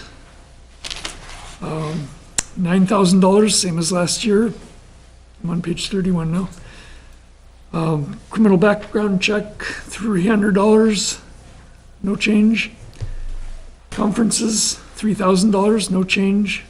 Workshops, $1,500, reduction of $250, or 14.29%. Repairs and maintenance, $1,000, same as last year. Contracted services, copier lease maintenance, $15,500, which is up $11,500, much of which came from page 2. So transfer of account, or transfer of that physical capability copiers down to this line. That's an increase on this line of 287.5%. Telephones, $6,000, same as last year. Postage, $3,458, or $8 increase to 0.23%. Can I go back to one account? Yeah. Back to the course reimbursement for the assistant principal. I noticed that It's not necessarily assistant principal and 5240, assistant. The note's below it. Right? yeah, but I'm looking at the actuals for 2018-19, it's only, you've only Okay. spent 1875, and I don't see, Then last year it was about is the 9,000. assistant principal taking classes right now, or it just seems like that's just we're just duplicating what it was It's last year? contractual. It's contractual. It's based on the contracts. We signed that, and we're able to take that amount of classes. It doesn't necessarily mean we're always going to be able to do so. I'm taking several classes this year. Okay. So we flip-flop and go for accountability. Kind of a safety net, I guess. Yeah. Mr. Souza has also been great in applying for grants and other ways to pay for it, so it doesn't always come out of the budget. All the professional organizations are able to fund a lot of the things that we do.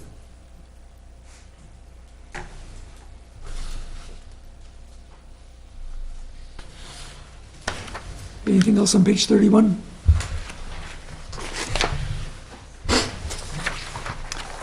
Page 32, we have printing, $1,231. That's a reduction of $269, or 17.93%. And travel expense, $300, same as last year. Supplies and forms, $800, $400 less than last year, 33.33% decrease. Computer software, and this is all in the principal's office area. $1,500 is a decrease of $1,000, or 40%. How can that be 40%? Yes, it can, never mind. New equipment, $1,000.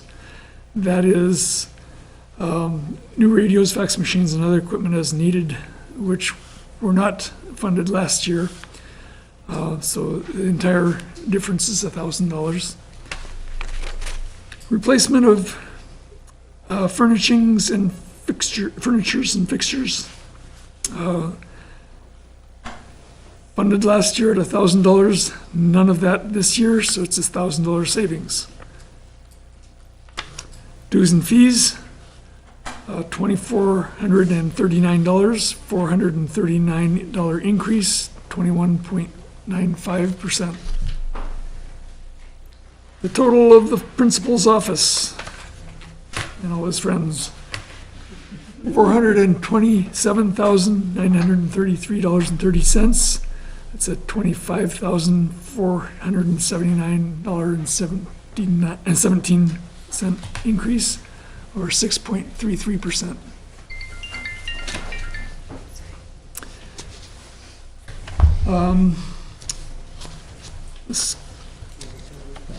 We'll skip the school district bookkeeper since we apparently have none and haven't had one. Facilities director salary begins at the bottom of page 32, goes through page 33 to the middle of page 34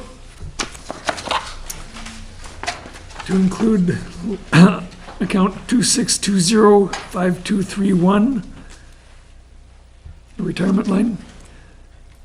So all of the custodial services, salaries, benefits, and payroll costs come to $246,981.09. That's an increase over last year of $5,662.13, or 2.35%.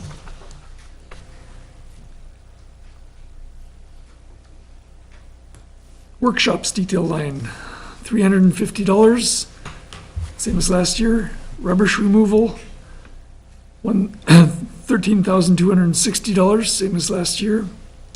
Contracted services for the building, $25,629. That's an $8,573 increase, or 50.26%.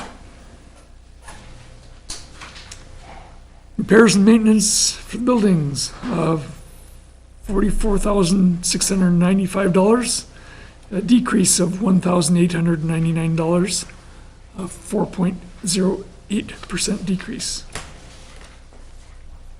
Repair and maintenance for building equipment, $6,450, same as last year. On to page 35.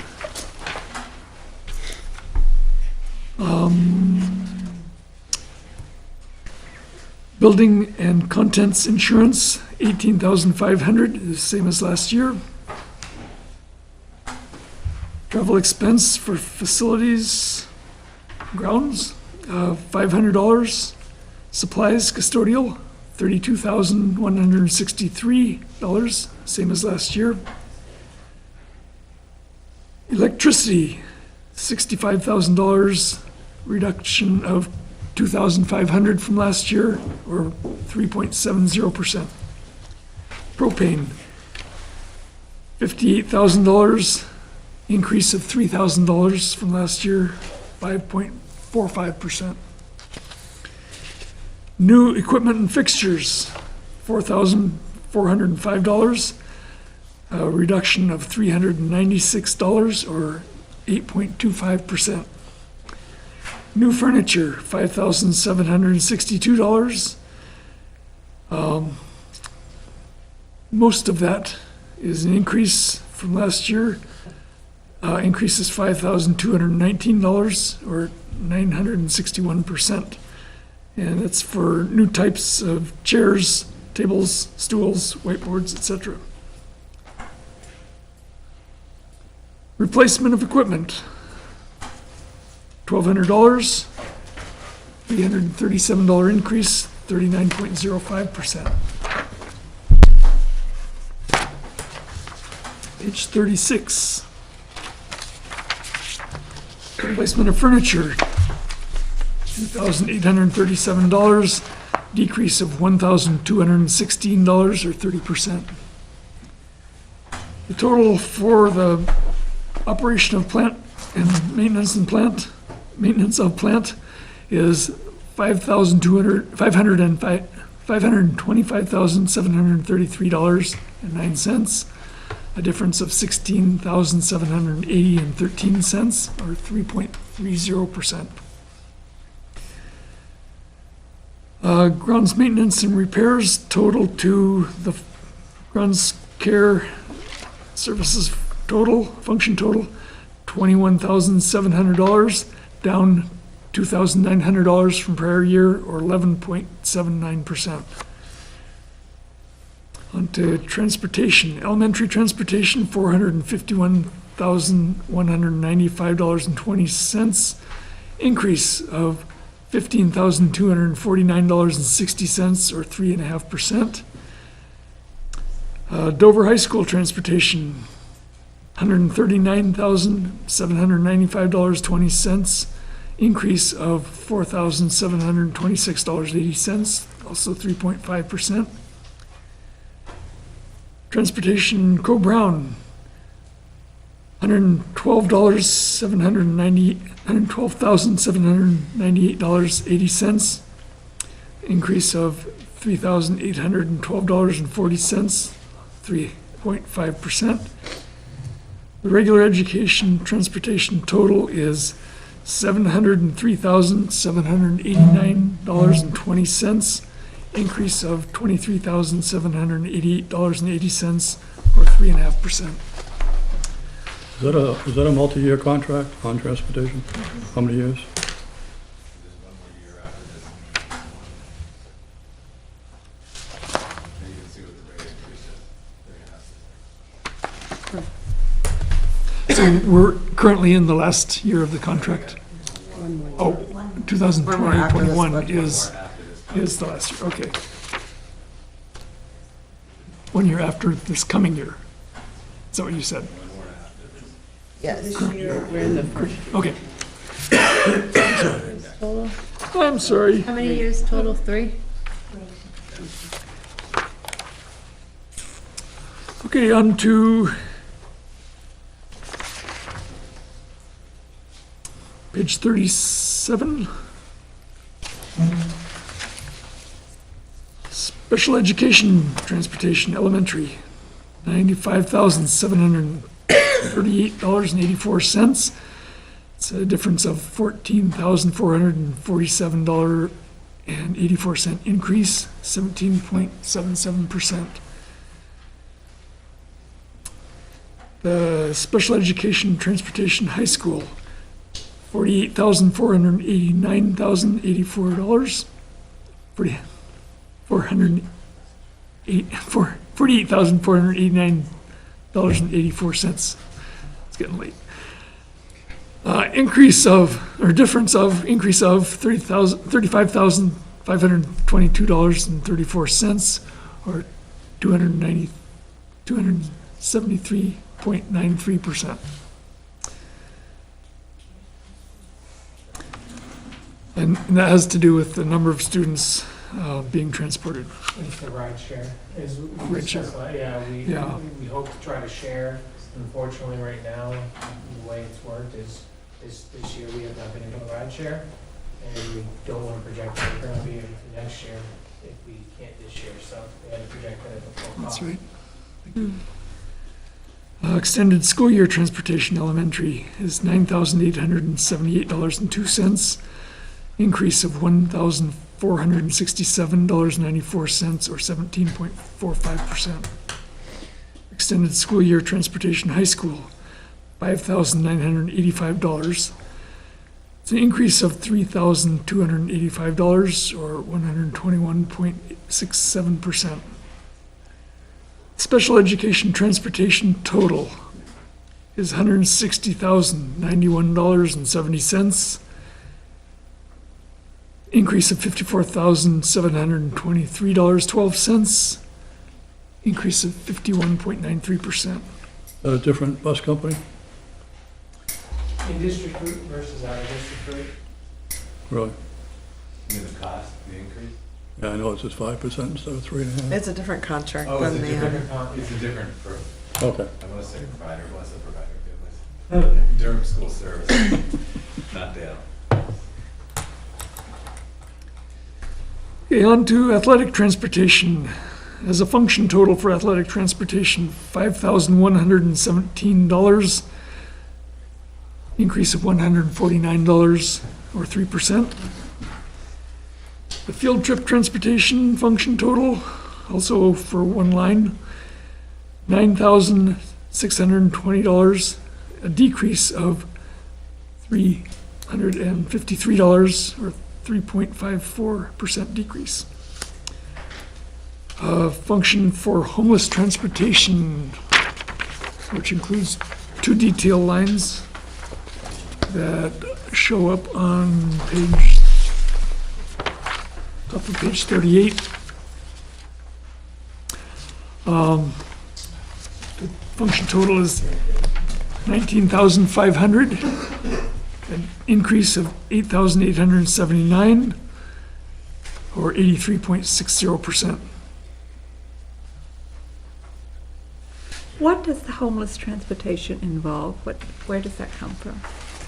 McKinney-Vento is a federal law, and when the students are determined as homeless, depending on where their school of origin is. So if their school of origin, if their town of origin is in Nottingham, and they're displaced to Dover, right? And if the homeless liaison determines that they're homeless, then the districts have to split the cost of transportation. So if they were determined to be homeless when they were in Nottingham, but they had to relocate to Dover, Nottingham is still liable for the expense of transportation? 50% of the transportation. Okay. Unless, then there's the converse, if it happens the inverse, if it happens the other way around. So let's say a student from Dover becomes homeless and ends up in Nottingham, then Dover pays the 50%, goes that's the 50%, unless the student decides to go Switch to districts. Nottingham school instead of one of those schools in Dover. And then Nottingham's liable for the cost, but not the transportation, because they're gonna take. Okay. So a homeless child in Nottingham who got transferred to Dover but wanted to continue to school in Nottingham, then that would be the homeless cost? Yes, Okay, gotcha. yes, and vice versa. Yes, gotcha.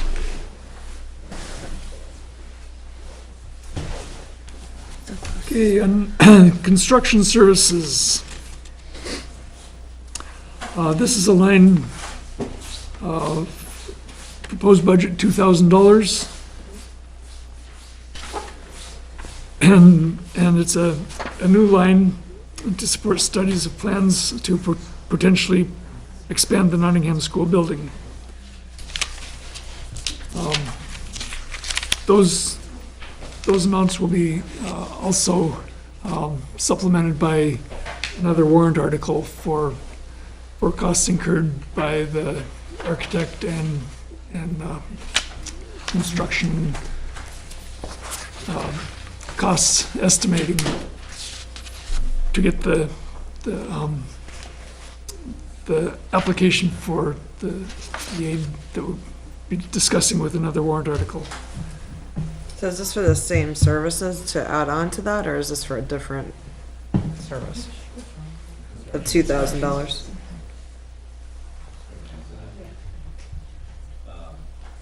There would likely be additional costs above the estimating. It allows us to access that line. That makes sense.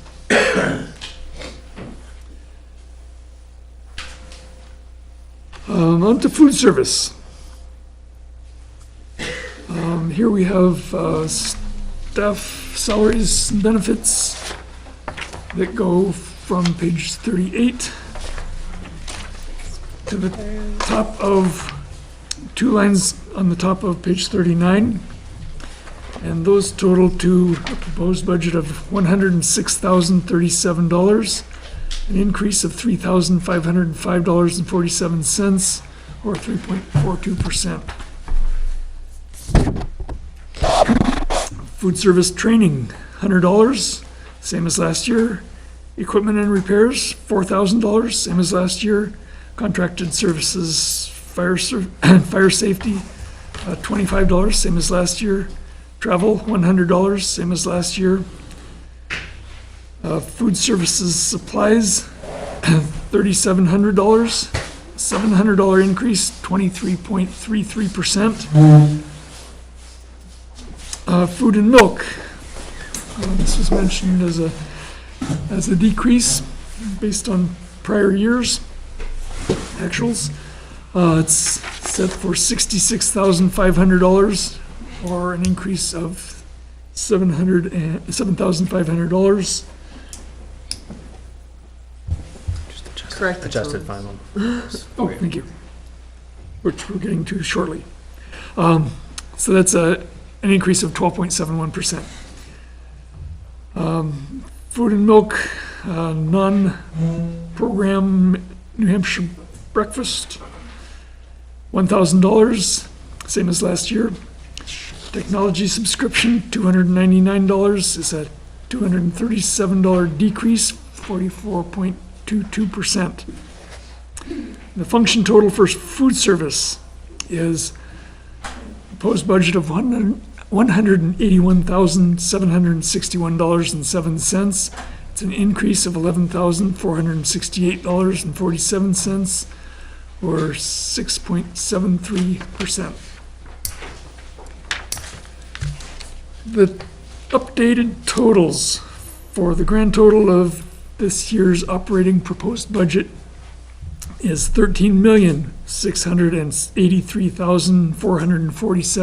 $13,683,447.32.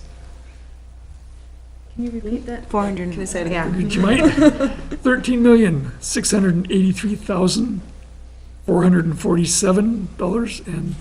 $13,683,447.32.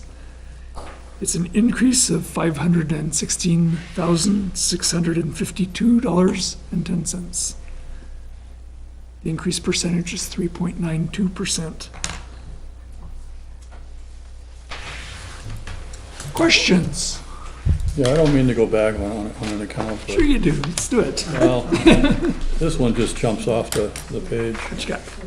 The weekly trash and recycling pickup, Page?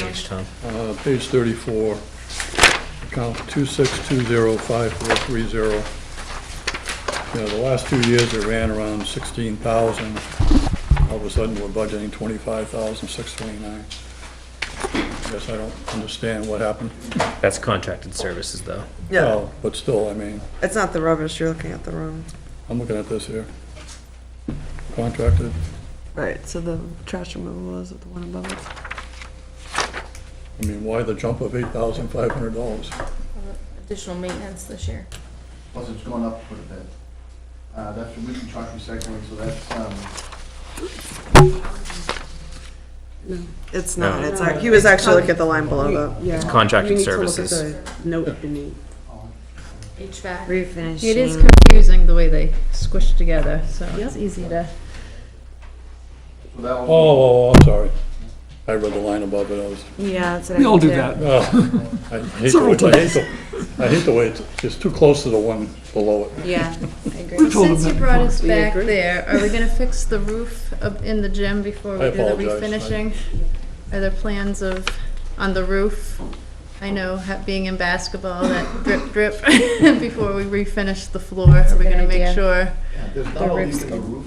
Oh, okay, it's, We have had some flashing, corrected and redone. What happens is on occasion when we have those high windstorms, that accompany Oh, it rain comes or in. snow, they can actually get blown into the vents. It melts in the vents, and then it drips down from those big huge pipes. You see it there. Actually, it doesn't happen very often, but when it does. the eighth graders are always complaining, so you're not wasn't missing.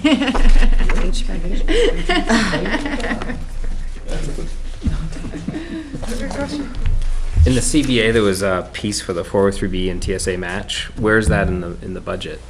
That, if that warrant article passes, Oh, okay. Then it gets, then we'll take that money, divide it out, and then create a line in the budget. okay.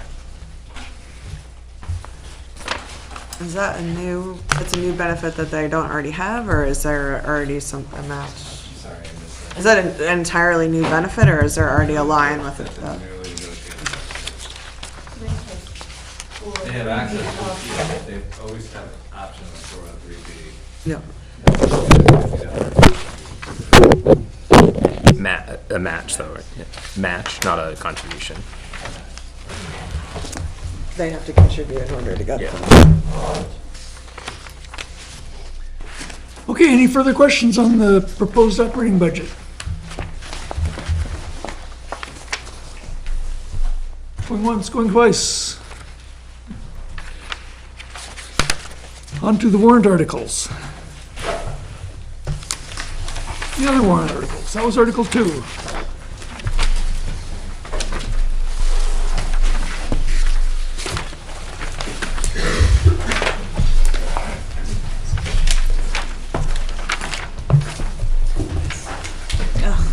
Okay, this is still within the public hearing, so the public can weigh in on whether or not they think these articles should be supported by your budget committee.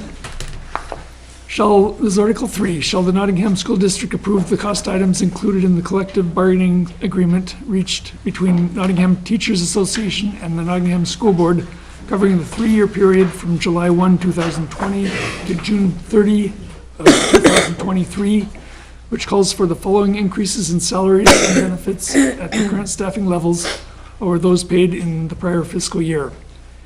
Year 2021, increase of $93,569. Year 21-22, $95,761. 2022 to 2023, increase of $95,560, increase over the prior year. To raise and appropriate the sum of $93,569 for the 2021 fiscal year, such sum representing the additional costs attributed to the increase in salaries and benefits over those of the appropriation at current staffing levels paid in the prior fiscal year. And the school board recommends this appropriation by a vote of 4-0-4. And you're looking for some recommendation tally from the budget committee. Good time to comment.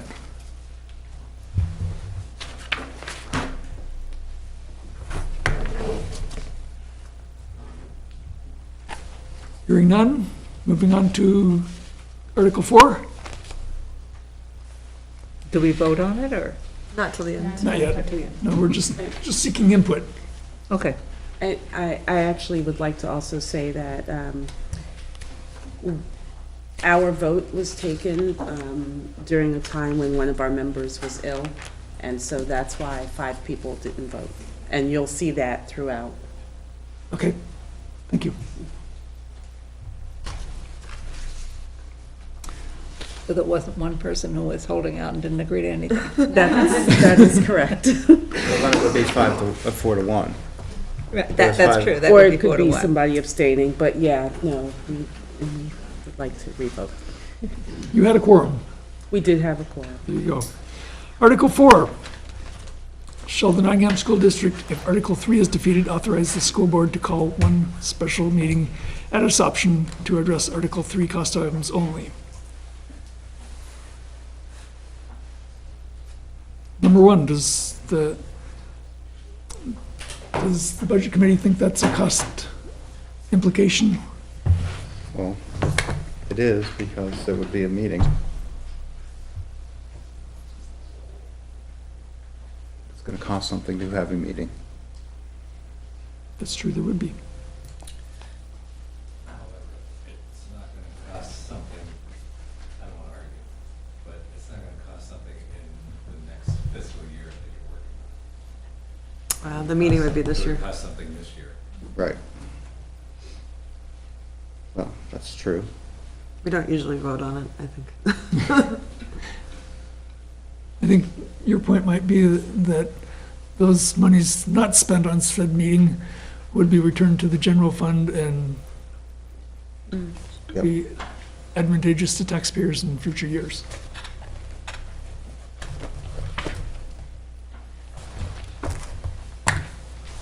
Worth thinking about.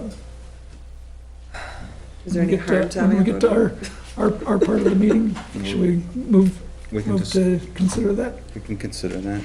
Okay. Noted. Article 5. Anything further on Article 4? Article 5, shall the school district raise and appropriate $117,392 with this appropriation to be offset by a one-time adequate education grant of $117,392, which the district will receive in the next fiscal year for architectural and engineering services necessary to develop plans for the district to apply for state building aid and develop a guaranteed maximum project proposal to add onto, renovate, and construct improvements to the Nottingham Elementary School, which will be presented to the Nottingham School District voters in 2021. The school board recommends this appropriation 4-0. I had a question on this. So, We all do. okay.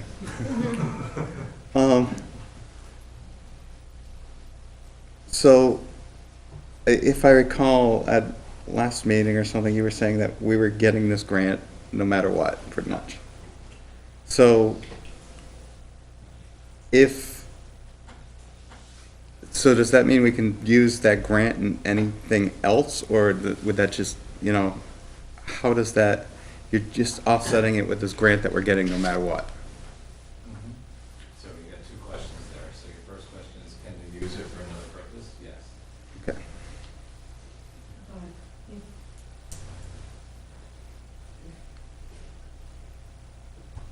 If If this this fails, If this- Then it just goes into your revenue. then It goes into, right, it we'll just have to goes roll into back into. our regular revenues. Okay, that's what I wanted to make sure I understood, that this, basically, you're setting aside this money with this warrant article, is the purpose. We're earmarking the funds that are coming in for this purpose and asking the voters, and if they Mhm. decline to do so, we cannot use those funds for that. And it will go back to our revenue funds. Correct, okay. Am I confused in thinking that we're asking for the money this year, but we're gonna be reimbursed the following year through the grant? No, it's available on the first. What's that? It'll be available at the adequacy rate pay after July of 2020. It's in the same year. Do you need voter approval, or could the school board decide to spend the money for a plan regardless? Could take the money in as revenue and put an expense line into the budget for that amount and determine that we can go ahead and spend those funds to buy for the building. But we want to put it to the voters so they understand the process of our plans were and ensure that they were on board with that. I have a question about the wording. Should it be guaranteed maximum price? I thought that's what GMP stands for, but I could be wrong. I thought GMP is usually the guaranteed maximum price rather than guaranteed maximum project proposal. Oh. I mean, clearly this was written by the attorney down Okay. so. In construction speak, I thought that's what GMP stands for, but I could be wrong. Wording, Wording that way. Maybe you can ask your architect if that's what GMP is supposed to be. Or we could not use the acronym. So there is no tax impact to the district, or to Nottingham. because you're using funds that are coming in, Right, I just think it's important that the public understands that, Right. because when I read this, I have a little trouble with it. It's like, Well, it kind of is a tax impact, because we're getting these funds no matter what. So therefore, the tax impact and you're is actually this whole amount. The opportunity cost that you could have pushed it into another use. Or reduced. Although I think Right, they it did, could have though. reduced. Cost elsewhere. Right, right. The So problem is it's a honestly, one-time yes, the grant. cost impact is this total amount is really what it should be. That percentage should be our cost impact. So it's in the hands of the taxpayers to determine, because if they say no, it goes right back to revenue, would offset the overall. Right. The overall balance So of the yeah, so grant. it should say the cost impact of this is the 117,392 divided by whatever, 624 million. yeah.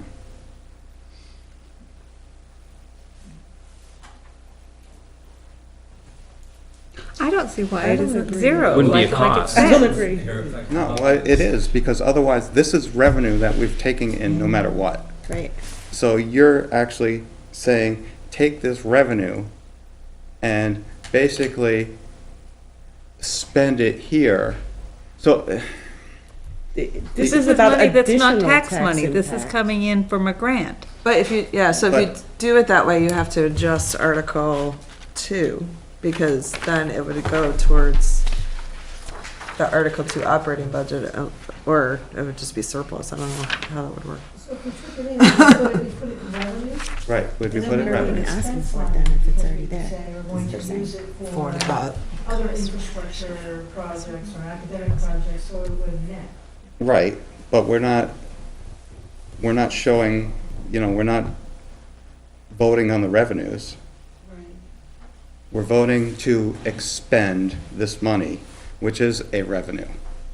So therefore, it should be a tax impact. I appreciate your argument, and I think it's a discussion that we've had. I Mhm. can tell you the process to develop this warrant article has been long and arduous and checked by the attorneys multiple times. The language that's in here is recommended by the school district attorney. They've sent 3 different versions of warrant articles and legal opinions. And the attorney's opinion and your opinion don't align. Well, right, I'm it's just my, letting you know. exactly. They're all opinions. I hear it. I hear exactly what you're saying. But, can this be rejected by the municipal association or The whatever? DRA. Could, Yeah. so Yeah, if we well- don't put it as, I would err on the side of caution. Right. So That would be my opinion. what will happen, hopefully tomorrow morning, is if you vote on the warrants will be submitted to the DRA Mhm. tomorrow. And if there's a fault in the warrant, we'll know before the MS-27 comes back to you, hopefully next week, for signatures. So it will be reviewed by the DRA as soon as we submit it. So we would know before deliberative. Well, my hope is that you have do you have a scheduled meeting next Thursday? We do. Yes. My hope is to arrive with an MS-27 for signatures, so I can post that on the 27th. That's the deadline. the more I read this, I read it as two-part, to raise the 117,392 and to direct it towards, the purpose. Right, exactly. That's normally how you would write the warrant article. To raise and appropriate this sum offset by these revenues. But the problem is we're getting those revenues regardless, so. Right, but that's the way you would write it. Raise and appropriate, offset by X revenue.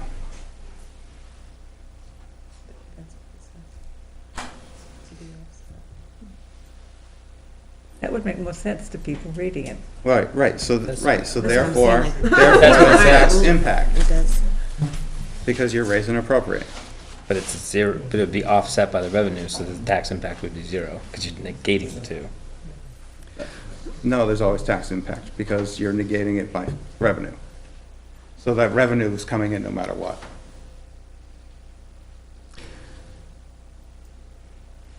But this particular warrant article does not have the clause, no additional amount is to be raised by taxation. Correct?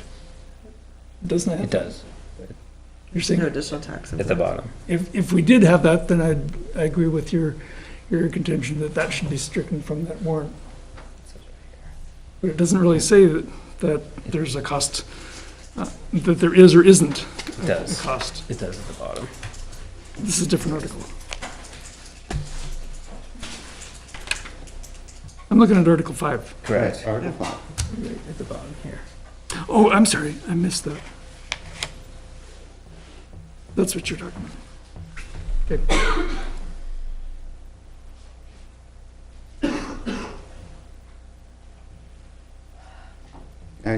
I would just think it makes sense for us to say there is a tax impact, but that's my opinion.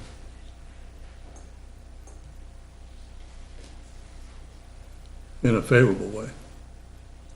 Hmm? In a favorable, No, not favorable? no. If you're getting revenue from the state? Well, we're getting that revenue no matter what. So you're saying, like, why even put the warrant article in there if we're getting it no matter what? No. I mean, it makes sense to have the warrant article. I agree with the warrant article. But I'm just disagree with the line at the very bottom that says there is no additional tax impact if this warrant article passes. That's the thing that I don't agree with, because if the warrant article fails, basically you've then just increased, your revenue, it doesn't increase, but your tax rate goes down because you're not spending this money. But that would be if the article fails. The statement says if the article passes, there's no additional tax impact. How would there be an additional tax impact if the article passes? If the article passes, you're not counting that revenue as revenue.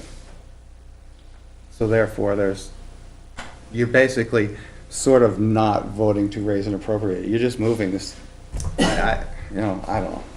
Isn't the revenue gonna be offset by an expense, though? I mean, you're gonna incur costs to do it. Well, your revenue is always offset by, Right, but, but it's just revenue. but if Because this is this is just some money being given to us. Right.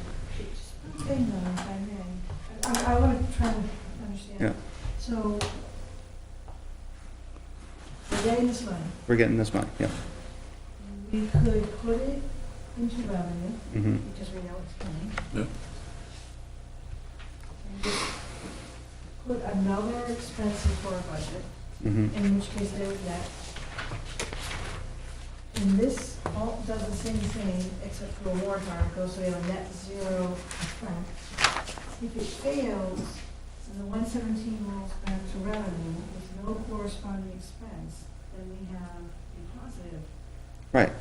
So you're making that statement, a positive tax impact with 117 rolling back if it fails. Because that will go back to the voters. Because it reduces your direct assessment. I'm just trying to think. this Right, well, through with you. yes, sort of, in a roundabout way. And So therefore, this passing has tax impact.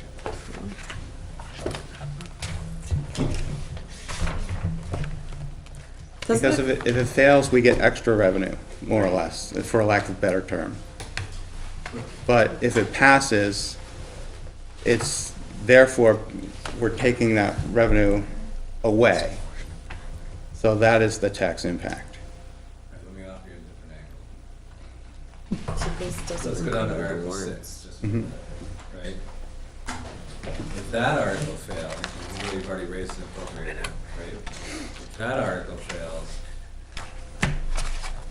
it would contribute to your year-end fund balance, which would have a tax impact, a positive tax impact. Yep. It really depends on how you're looking at it. And those really have tax impact. it's the timing of the tax impact. I suppose, on those. So there's. Well, I don't know if we have a new revenue statement, but in the revenue statement, you're gonna have to account for this warrant article expense, or else it's gonna Isn't make this your how it's been revenue look too historically high. written? Your adequacy. Well, Doesn't mean it's Right, right. but then on the expense No, side, you but have it's what to. people are used to seeing and what they understand. Well, And with the DRA approved. doesn't mean it's right. Here's what I can do if this is helpful. After, when we submit the warrant articles to the DRA for review, I will call our advisor Mhm. and ask her to take a look at that question. I'll focus her on the language. Yeah, because, I mean, if there's money being expended, there's always tax impact. Right. So that's But- all I'm just trying to say. Perhaps Let some. me ask a question. If this failed, would the money go back to the state? No.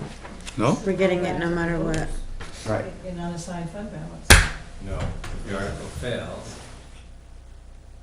your direct assessment in your, you take your revenues, you add them up, you do your direct assessment. Yep. Right, so if you had a $13 million budget, your direct assessment's gonna be about $8 million or something. That would just add into that. Your direct assessment would be reduced by $117,392. Because there's no expense to, right, offsite. Maybe we should have just put it in the revenue and the budget. That was the recommendation from our attorney. Wherever. We started this discussion a while ago. And when Yeah, every one of these has a tax impact. it was a confusion. The legislature was calling it an infrastructure grant. The DOE was calling it a one-time adequacy thing to make up for fiscal disparity. So we gave the attorney a long ago, when that first came out, to say, what do we do with this? And this is what has come out of those multiple conversations. Well, whoever presents this, I think, has to do a really good job to the public, so they understand. Because if any of us are confused, there's going to be... Everybody else is gonna be confused It too. is a confusing thing. Right. Yep. And we go through this with one article or another every year. Very cool. And John's right, they do all have tax impact. Right, every one of these. Some of them have more direct tax impact than others. You okay with that? Yep. Okay. Sounds like a good plan, though, to have I'll focus Ms. Clark on that. Scott take care of that from that direction. Yeah, Okay. the boards just talked about it, like our attorney, consulted with the attorney. It was good to have DRA in as well, as they always do. So what would the difference be then, than taking money from the unassigned fund balance and putting that towards textbooks and saying that has no tax impact, when technically it would have a tax impact, you should take money from, Right, yeah, that's what I'm saying, they all have tax impact. but they all say they don't. Right, but So they all why- do, but they all do. So my question is, why aren't you asking about Well, the other? I started with Article 5. Yeah, we're gonna do it again. Tim, We're getting So can we into just- that. I crossed them all out. So on can we mine. just say that you're covering it for all of them, so we don't have to discuss? Well, yes, So look please at 'em come, all. right, this is, yeah, don't, I'm gonna move on to Article 6. Any objections? Nope. To see if Whatever Nottingham that- School District, sorry, whatever that tax impact is. to see if Nottingham School District will vote to raise and appropriate the sum of $20,000 to be added to the textbook capital reserve fund previously established. This sum to come from the June 30, 2020 unassigned fund balance available to transfer on July 1, 2020. No additional amount to be raised from taxation, even though we know better. Current balance on 11/30/2019 is $730.84. Right, I mean, that's an okay statement. It's just that there is a tax impact. Any other There's no discussion tax on impacts, there's no additional. Article 6? Well, that's why it's misleading, and it needs to be You know, we shouldn't say there's no additional tax impact, we just say the tax impact is. I have to say, I've seen that language 100 times I in know. other districts, and, Doesn't mean it's right. well, But it means it's what people understand. No, it's not. Yeah, we should probably save this for after the Okay, public. that's fine. Any other questions on Article 6? Moving on to Article 7. To see if the Nottingham School District will will vote to raise and appropriate up to the sum of $27,500 to be added to the Building Repair Capital Reserve Fund previously established. This sum to come from the June 30, 2020 unassigned fund balance available for transfer on July 1, 2020. No additional amount to be raised from taxation. Current balance on 11/30/2019 is $164,905.55. School board recommends 4-0. Comments? Anybody think the budget committee should or shouldn't recommend this? Nobody cares. Everybody cares. Article 8, to see if the Nottingham School District will vote to raise and appropriate the sum of $25,000 to be added to the Grounds Improvement Capital Reserve Fund previously established. This fund to come from the June 30, 2020 unassigned fund balance available for transfer on July. We need a date on July, at least on my copy. Yep. I gotta put July. I'm in mind to say July 1, 2020. No additional amount to be raised from taxation. Current balance on 11/30/2019 is $47,831.92. The school board recommends this appropriation by a 4-0 vote.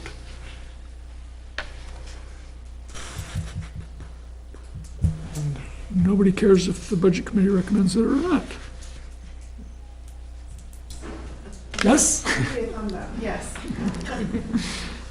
Oh, Is there a particular target for the CIP for the grounds improvement? It seems like, I don't know what that goes towards in terms target project? of long-term projects, yeah. Grounds improvement. Is it I don't know that. paving? It's not paving or anything. Could be It's paving, the could same. be Paving? athletic fields, Okay. could be-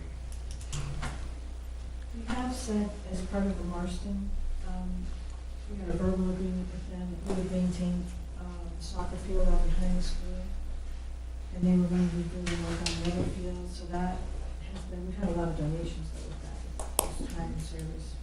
But we may have some paving issues, we have put in the CIP, the striping, and the revamp of, We need to repave, not just stop, but repave our main lot. Sinkhole issues, and then of course, we're going to drop a student off the dirt road. Eventually we get to a point where the addition passes next year, not this year, but next year.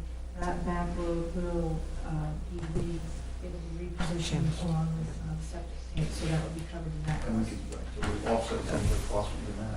It wouldn't make sense to do that We until don't want to do the, it until we right. know. Yeah. We've had that conversation, you know, put something down and for 50,000, then rip it up. You can, but it's not a good We're not idea. gonna do that. You're at 2 months. They're trying to dump This way money. we don't have to put the money into a bond, which saves money in the long run. I think with all these capital reserve funds accounts, it'd be nice to have like a goal for each one. Which I think the CIP has, but that's what I was asking about, was what that one I'm goes not aware towards. of it. We try to show on the CIP if we intend to use a capital reserve fund for a project. And Mr. Sterndale, when we turned in our CIP report, he was good enough to do a roll forward as well, so you can see that, which was very helpful. Anything further on Article 8?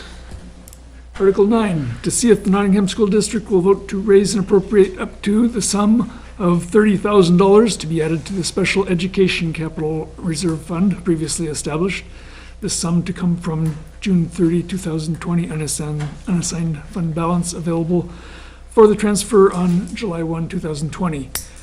No additional amount to be raised from taxation. Current anticipated balance at 11/30/2019 is $106,320.86. The school board recommends this appropriation 4-0.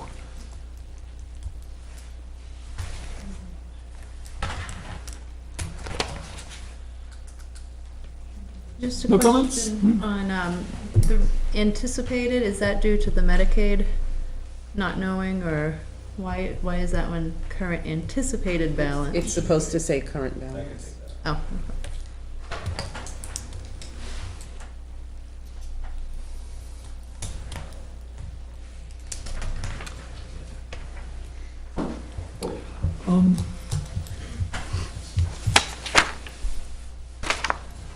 Keep in mind that the order of these articles dictates when they will be funded should we run out of capital reserve unassigned fund balance. This is the order that you have decided that they should be in for the deliberative session. Yep.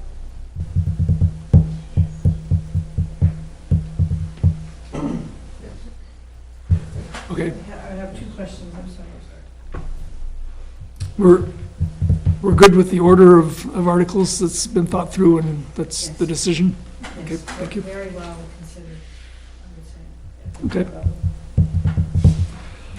Article 10, shall the Nottingham School District vote pursuant to RSA 194-2, Roman numeral 1, to create Nottingham Planning Committee, to create a Nottingham Planning Committee to consider and make recommendations on the district's option for SAU services, including the reorganization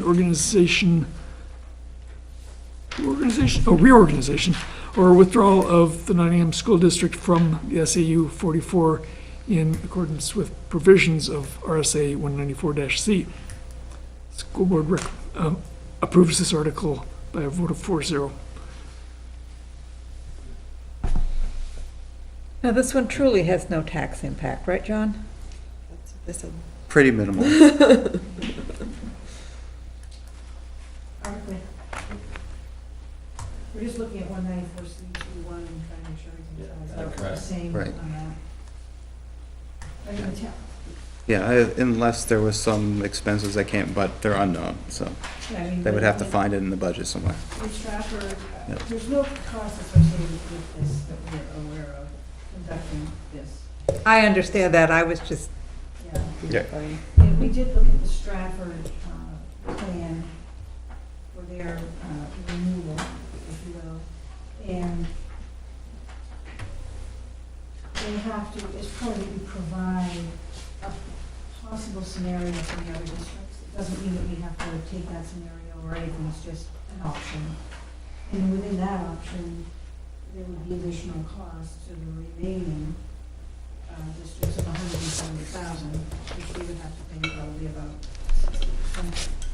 But again, that is not, you know, we could decide differently at the joint board what the impact is, we could make changes, so. But right now, their estimate is that that's what the impact would be when they leave. Which is what prompts us to undertake a cost analysis. I think you're right. On that first line, it should say pursuant to RSA 194-C:2. Yeah, I've And got we it. had I've got another it. one too, yeah. Well, I'm not sure about that. I can check the report. Even if you vote on this, it's not gonna make a substantial change if I change the RSA language. Would it have made sense to have the word cost after the word consider? Committee to consider cost and make recommendations? I mean, it's all gonna come down to that anyways. Well, Did say that. it's Yeah, not just cost, because it could be a very similar cost, but we might find that we have efficiencies by having some things closer to the building and having certain services directly from the building. So it wouldn't, I don't think, just be a cost analysis, although that certainly is a major driver. I think the word consider by itself is kind of just vague. I think that's part of the plan. Because it's- from the RSA, No. Yeah. you know. Right, it's considered, what are we considering? Cost is one item to be considered. How about the word ramifications? Something like that. Well, I think what's happening is that we don't want to give the impression that we've made a predetermination that we want to leave the SAU. And some of the language that's out there indicates, it almost reads that way. And so what we're trying to indicate is, there's a change coming in the SAU, possibly. We definitely know the preschool piece is changing. We think it's time for us to look at our cost structures and our overall organizational structure. And we're going to be having these conversations at the joint level in the coming year. We're going to be having these conversations. It would help us if we had a committee looking at things in tandem and we had additional data and additional details for us. So we just really don't want to give the impression that we made a decision, because that's for the community to decide based on data. And we're just asking to get the data and have the community and find out how to look at all aspects. For the benefit, I think, primarily of the community and the taxpayers. If I may, and the last time we did this was 20 years ago, Yes. and that wasn't the recommendation. So I think the board's very careful. They want to look at this, they want to form the committee. The committee has prescribed members and need to be on it. But the language in this warrant article, we had three different proposed warrant articles. And then it was modified to make it neutral. The initial language, some of it was a withdrawal committee, so it just implies that we're going in with preconceived ideas. We think it's, I can't have a preconceived notion on it until I see data and walk through a million different scenarios probably over the course of a year or several months.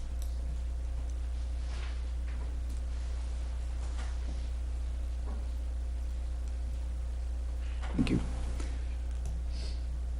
Do we, as a committee, think that this has enough tax implication to vote on recommending it, add a recommendation to it?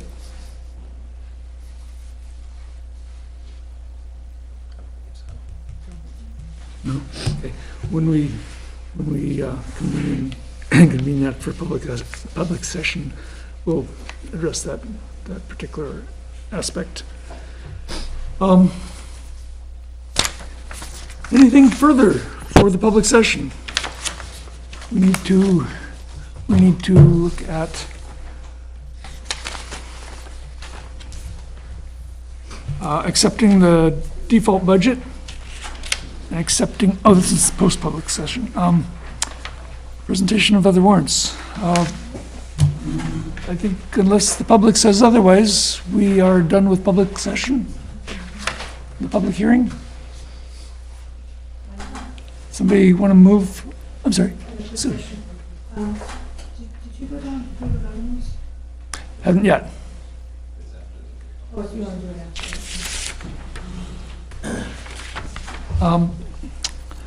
Actually, we probably should have looked at those before we even started the public hearing.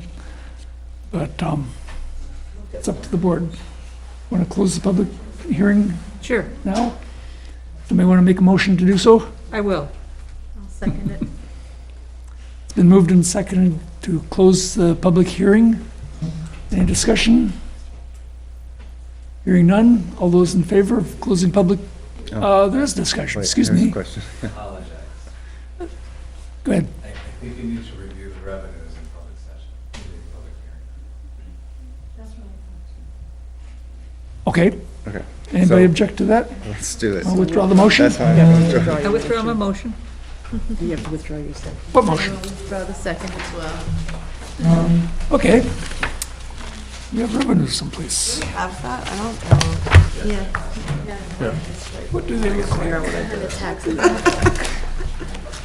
Where did I stick it?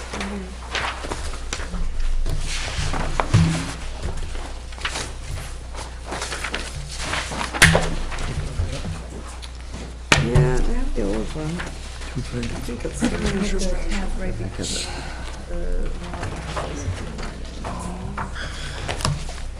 Back.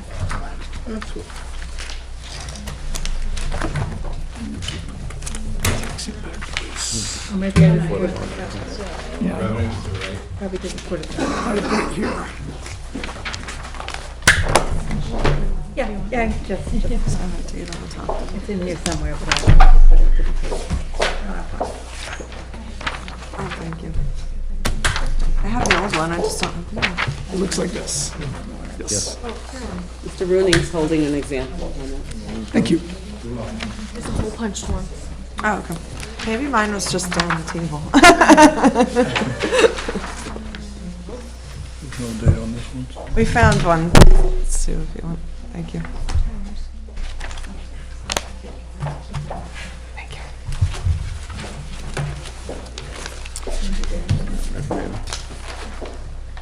Mr. Ring, you want to take us through this? Sure. Estimated revenues, of course, these go to the DRA and then get adjusted, but our first blush at estimated revenues are nothing in school building aid, $57,546 in special education aid, which previously used to be known as catastrophic aid, $2,000 in child nutrition. There's no more kindergarten aid, it's rolled into your adequacy goal. Federal sources, school lunch, $35,000. Medicaid reimbursement, we reduced that to 0 just because we don't know. Your total state and federal revenues are $94,546. Revenue from local sources, transportation 0. Interest income, $12,500. School lunch, $80,000 in sales. No rent. Tuition for $2,500. No unanticipated revenue estimated, so your total revenue is $189,546. Hold on.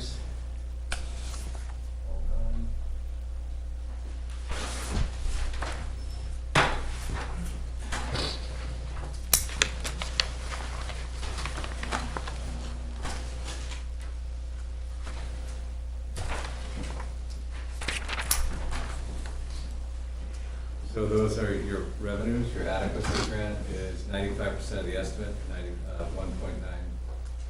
$1,925,983. For education tax of $1,326,956. And then your direct assessment, of course, that's going to adjust a little bit based on your budget. And your total operation appropriation is down about $2,000. And those are your revenues. So that adequacy grant includes the one time. Yes. So that, all right, so that's an adequacy grant?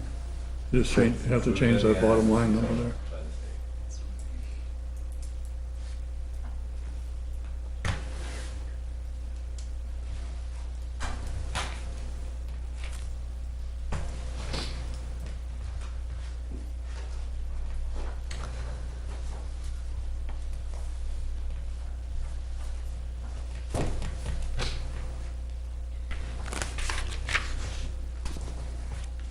So if that warrant article were to pass, that would get added to the appropriation?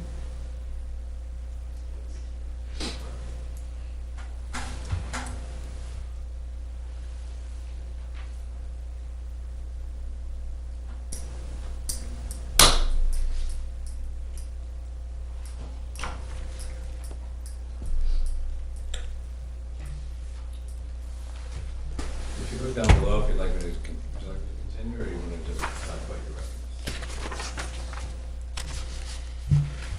Up to the committee. Any further questions? Go ahead. Okay, so you see your estimated tax impact of $1639. Calculated with a new number, it's still $1639. That's a minor change in your budget, so I don't want you to think your Right. tax impact's gonna change with that reduction. Probably not. And then if I can just explain that, because it gets a little confusing. If you look at the return to which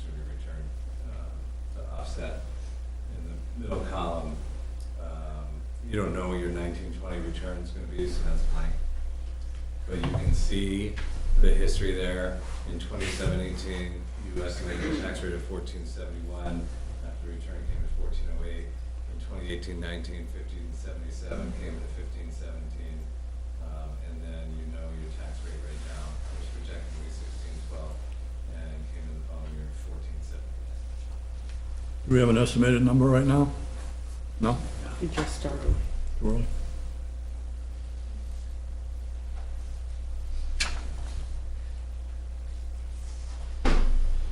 Any questions? Thank you.